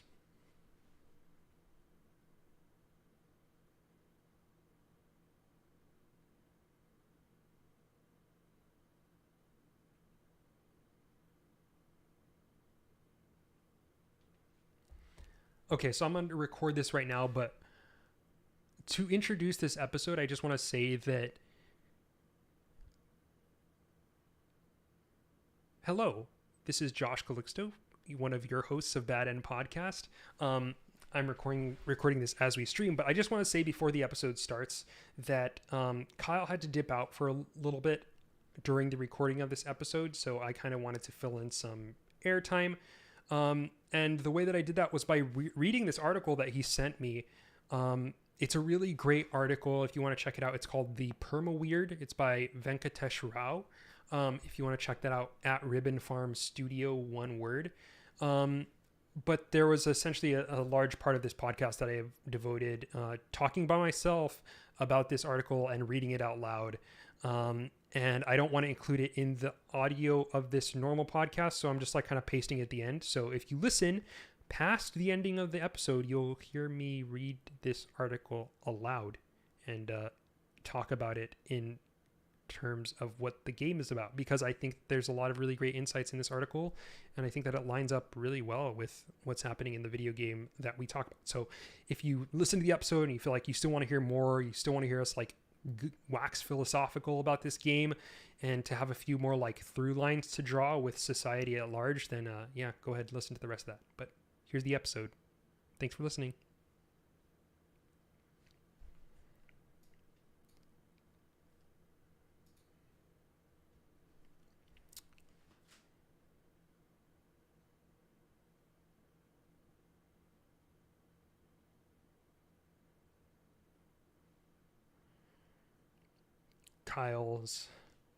Kyle said, "Where did the other host go?" in the chat. He had to take care of some chores, some house business. This would be a great stream idea. What would be a great stream idea? Reading out articles live. Is that like sarcasm, or like do you actually mean that? Because I have actually thought about this, like a just chatting type of thing where I like read an article and kind of weigh in on it, maybe with like a couple like side by side things that I want to talk about, because we have this stuff in the Discord all the time where I'm like, man, this would be like just great to talk about at a like larger scale, because like there's so much unpacking that we can do, and like reading an article and just talking about it. Kyle sends me articles, man, that I'm just like, wow, I've been thinking about this a lot recently. And let me go to just a sec. I'm sorry, I'm changing the I don't want to show like Kyle and I's chat history here, but he sent me this article. He sends me these articles, man. Can pickleball save America?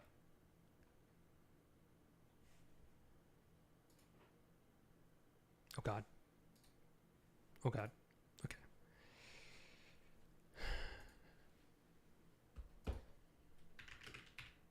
Oh, here it is.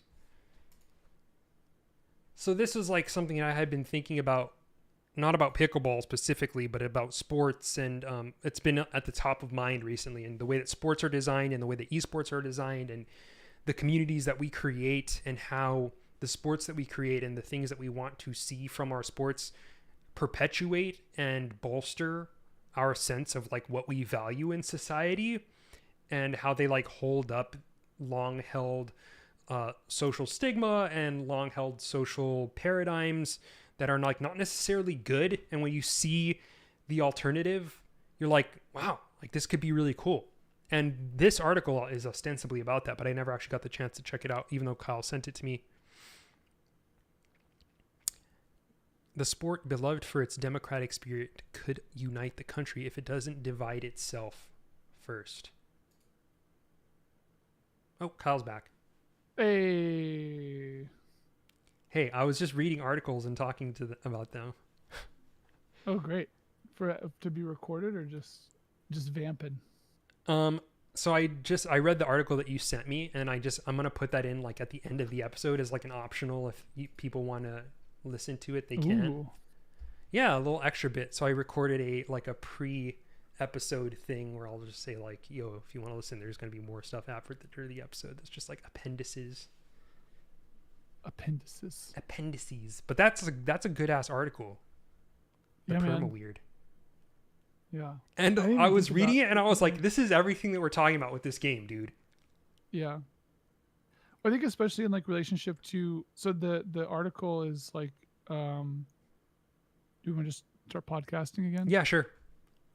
I don't remember where we left off, but We were talking about the Perma Weird, and we were talking about the story and how it feels like it's a product of our time, and this very specific 2023 vibe of the Perma Weird. right. And so the article is interesting because the perma weird is like this in his sort of conception is like it's like the third, it's like the second or third phase of like kind of a bigger cycle. So we are now in the perma weird per his description, but the perma weird is also prefaced by this thing that he calls the great weirding, which is basically we would think of it in our world as like sort of COVID happening, and then kind of the breaking down of society in some ways is kind of in response to the pandemic. And there's a way to kind of contextualize that a little bit in terms of how like the relationship between Breath of the Wild and Tears of the Kingdom, where like Breath of the Wild is interesting because it also has this moment of like crisis, right? Where like the royal family, like the king dies, the princess is gone, the hero has left, and we're now like 100 years into this like kind of takeover of existing power structures with no sort of nexus. That in a way feels like sort of the calamity that's like, you know, big and bad. And there's a way to sort of think about that period as like the great weirding that results in like the perma weird, which I don't know if they've actually said. You might know more than I do, like how far from Breath of the Wild time wise Tears of the Kingdom Really is. vague about that. I don't know. It's weirdly vague, and I can't tell if it's trying to be like vague on purpose. It seems like it's been like 10 or 15 years. It's like sort of my rough take. But imagine you've been sort of enslaved by, you know, a giant beast effectively for 100 years. And your like royal family that's supposed to provide for you and presumably be like the economic nexus of your province is like besieged. And then like the hero comes back and saves everything, and then things are bad like 10 years later. Like that's gonna really reduce your faith in institutions. And I think that's so like there's definitely kind of like I think his framework actually does sort of map well to Breath of the Wild and Tears of the Kingdom's follow up and kind of what it does with those themes, and sort of also like how those themes not only work internal to the game, but how they reflect the way that we play games themselves. Right. Yeah. Right. Yeah. But you know what's surprising, Josh? None of this shit came up in any review for the game. Yeah. That's why I'm like, what did they like? Who was It's holding a insane to gun me. to your head saying that you can't talk about any of this? Just to get real like gamer shit about this, like just it is honestly incredible how few good opinions there are on the game. And I don't mean like people being Like positive correct, on it. like right opinions. Correct, right, but also just like no one, there's been like so little actually like just capital G good writing on it that I can even like agree or disagree with. And I don't like, maybe the review is not the space for that, but like also why not? I think it really like hit the nail on the head for me when Polygon was sort of getting really excited about how they'd been working on guides for Tears of the Kingdom for a fucking year. They're like, we've been working on content for Tears of the Kingdom for a year, and we're so excited to unveil like 180, you know, individual pieces that are like SEO'd out the ass. So we'll be the ones you discover, or like, and then you go to their review and it's like a fucking wet fart. You're like, what? And then the reviews also talks about spending 80 hours. I'm like, okay, you spent 80 hours on this game and you already have sort of abdicated responsibility, or like you obviously don't care that the review matters because you're doing so many guides for the game anyway. Like, why can't the review maybe be something slightly more interesting? And like it's like these reviews just feel totally on rails. Like there's just zero actual review going on. it's really incredible. Yeah, no, I'm not. How For the dire record, it earlier I is. wasn't saying that there have been no correct opinions about the game. I'm saying I don't even care about if an opinion is right or wrong. I'm just saying like have an opinion, which like a lot of people just don't seem to have an opinion about the game besides like it's fun, which is like not a fucking. It's not an opinion. It's not like a take. You're not telling me anything new about the game. Like Yeah. if I get 110s out of 10s, like what is that telling me? Like I was already gonna play the freaking game. Like just put the number on it and just like give me something else after that, man. And Well, it's weird because there's it's so like much I to could see say. like I feel like you could give a game like a score and then have the critical response to that review lend you like the credence to say, okay, we should do some guides on this. But like that's not how it works. Like you need those guides day one, so Mhm. your articles get the clicks that get boosted in search engines. So it's like you're already saying the review doesn't matter, and like you're already saying that like you're. I searched something like this is a minor spoiler. Um, there's a thing called Heroes Path mode in Breath of the Wild, which is really cool. It was a DLC thing, and it shows you where you've been on the map. It's like a little line that draws across the map. And I was like, oh, it's like sort of weird that like that's not in this game just to start, because that was a really good feature. That was just nice to know where you've been or not. And so I looked it up and was like, okay, well, is it in Tears of the Kingdom? And again, small spoiler, turns out yes, it just becomes a thing that you get for the Purapad if you like follow the quest. But it's like I like 100% bet that that article or anything of its ilk gets so many more hits than the review anyways, and the review will never be looked at ever again. That like why not just like make it, you can still give it a 10 and just say something interesting. And it's like it's a 10 out of 10 review, dude. Like You're saying it is like a like it's literally one of the theoretically best. perfect. And It is the best score you can give a game, and you're like, it's like Breath of the Wild, bro. dude, do you think this game is a 10 out of 10? No, Right? I think this game is like if we're using the whole score, yeah, it's like an 8 or a 9. It's really good, you know. Yeah, it's Is a it a really 10 out good of 10? game. Like no, like I think a 10 out of 10 for me is like Breath of the Wild is a 10 out of 10. Like that, and I think that it becomes a 10 out of 10 because it's reckoning with 20 years of Zelda. This is just like, yeah, it's like Breath of the Wild. It's like really fun and cool. I enjoy playing it. But like if that's the criteria for a 10 out of 10, then like Bone Razor Minions is a 10 out of 10. Maybe Yeah. we should be more liberal with our 10 out of 10s, you know? Sure.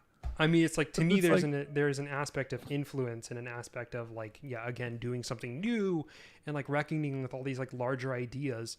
That this game, it is doing a lot of that. To be fair, like what we've talked about in this show, but not in nearly as like groundbreaking a way as Breath of the Wild. I would give it probably like a 9.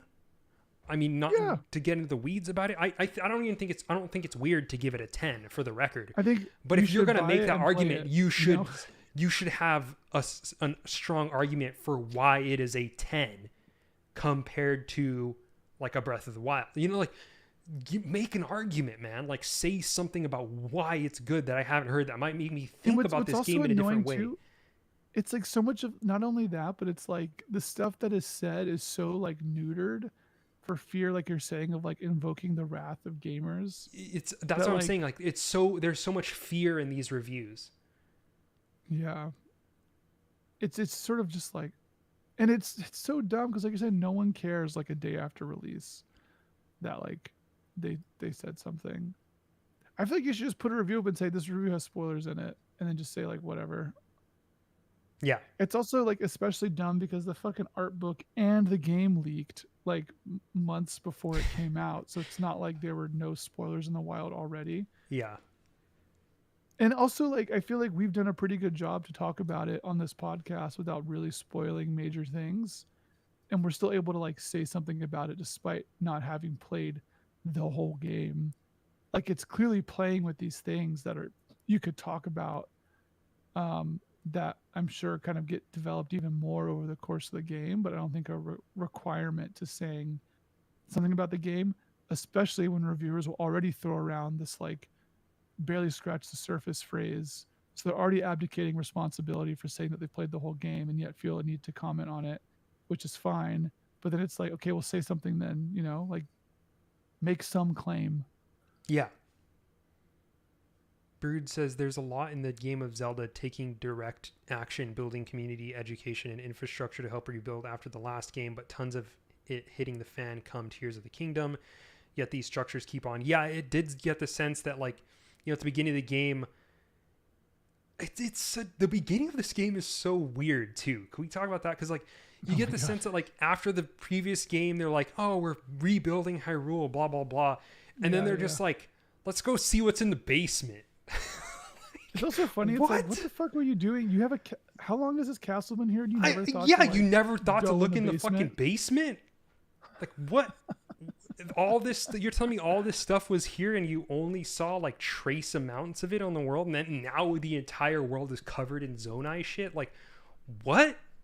Like, you're making shit up for sure. Like, you're just trying to take the shortest possible route to the Permaweird.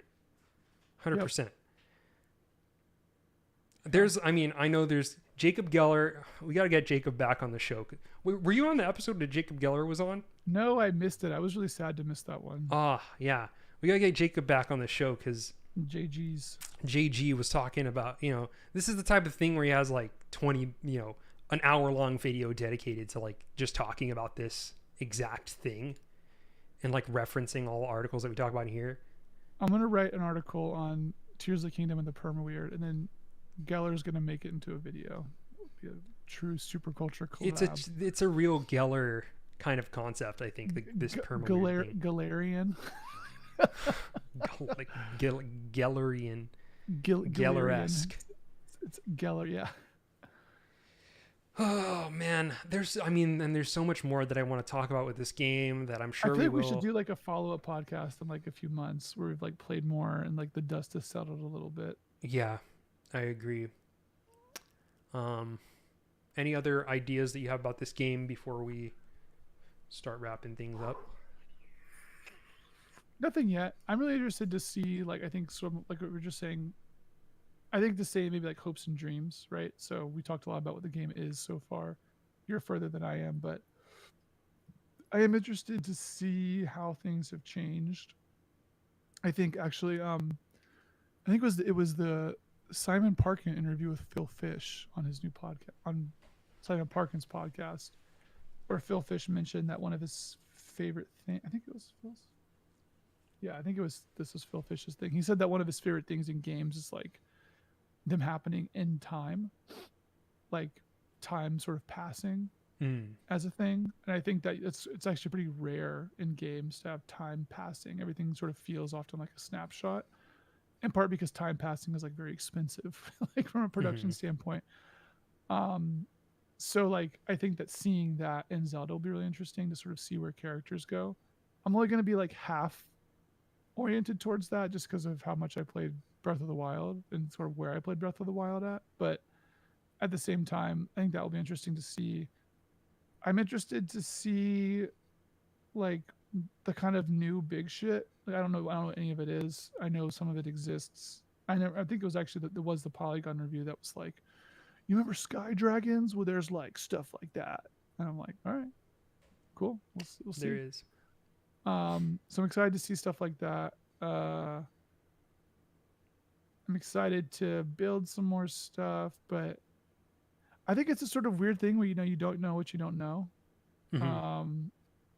And so far my experience of Tears of the Kingdom has felt like kind of Breath of the Wild plus.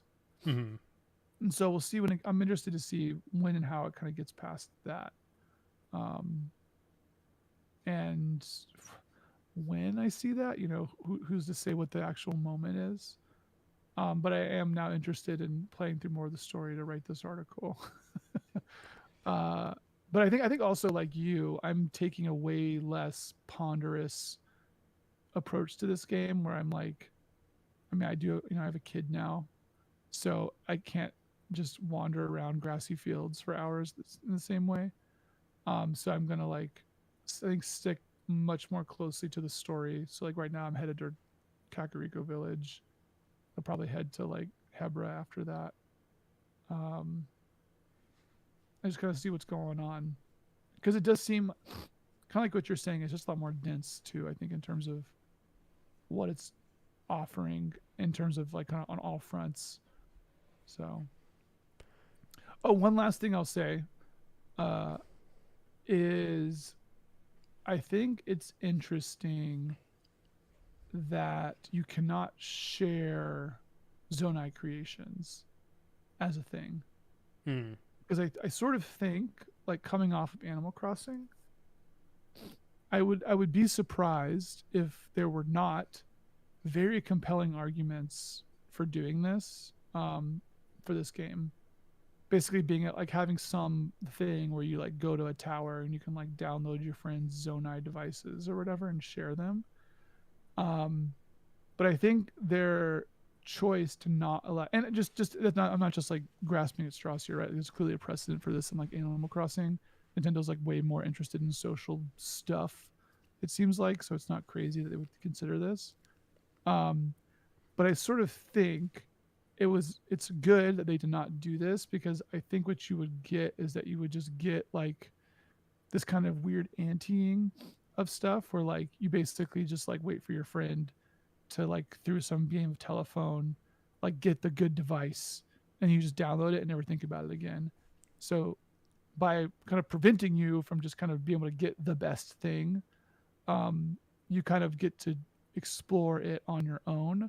And granted, you can like see stuff on social media and like make it or whatever. But I think it's sort of cool that it's not just like, yeah, download your friends' things. Because that would be maybe a little weird. Not necessarily perma weird, just I could see them adding it at a certain point. I could see them adding it as well as like DLC. I mean, well, I think was like Austin Walker, I think right now is like beating the drum about making a creative mode. Like he's like, why doesn't Zelda have a creative mode? Clearly it needs a creative mode. And I would not be surprised if they'd have ccreative mode as like a DLC with like a lot more contraption sharing stuff. Yeah. That seems like that would make a lot of sense. Crafting games, man. Zelda is now a crafting game. Everything's a crafting game. That's survival what we need. Crafting. It's the 4 horsemen of the apocalypse: open world, survival, crafting, early access. Who would have thought like crafting? Like before Minecraft, who could have even conceptualized that like it would be such a big thing? Like crafting is the new platforming. And has been for years, obviously, but it's just weird. I would have never. It's like phone games. I think it's like the long tail of phone games stuff, because I think phone games are the first to really like do crafting mechanics because it maps well to monetization. Minecraft. I mean, but also like phone games were happening at the same time, and Minecraft crafting was also not.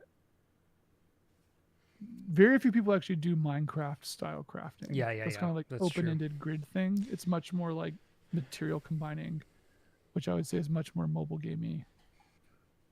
This is more Minecraft mining though.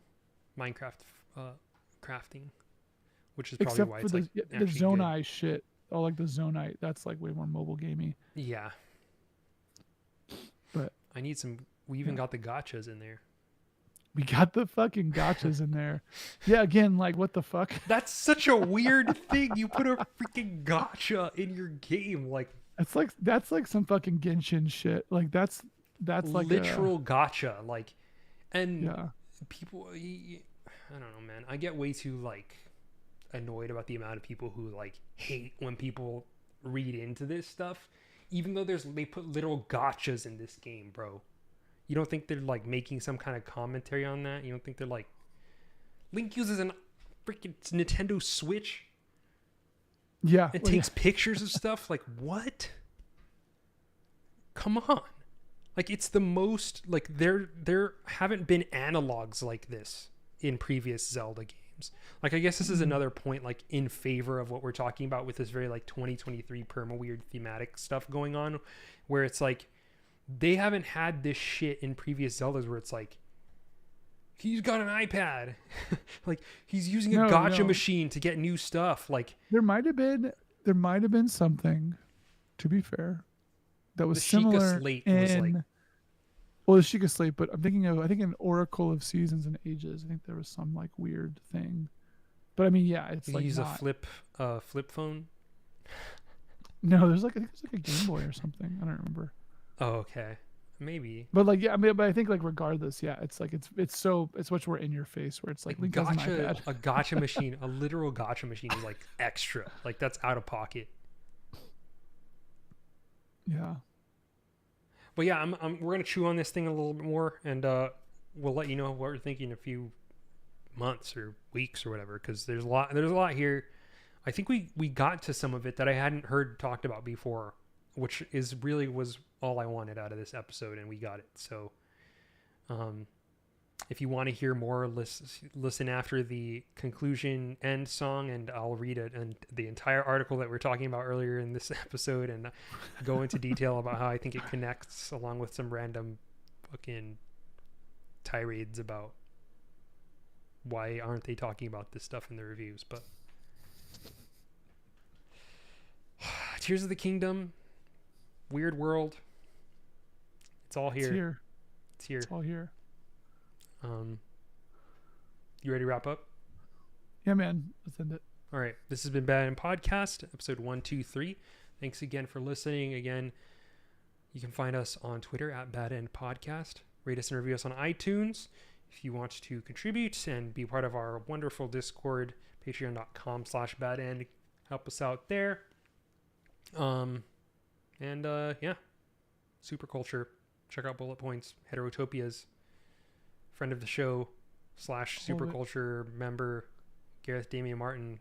They're coming out. Just go look at Gareth's Twitter. There's so much crazy awesome shit stuff happening right now. Yeah, it's wild. Check out Cantata on Steam, and we'll see you in a few weeks. Later. See you, buddy.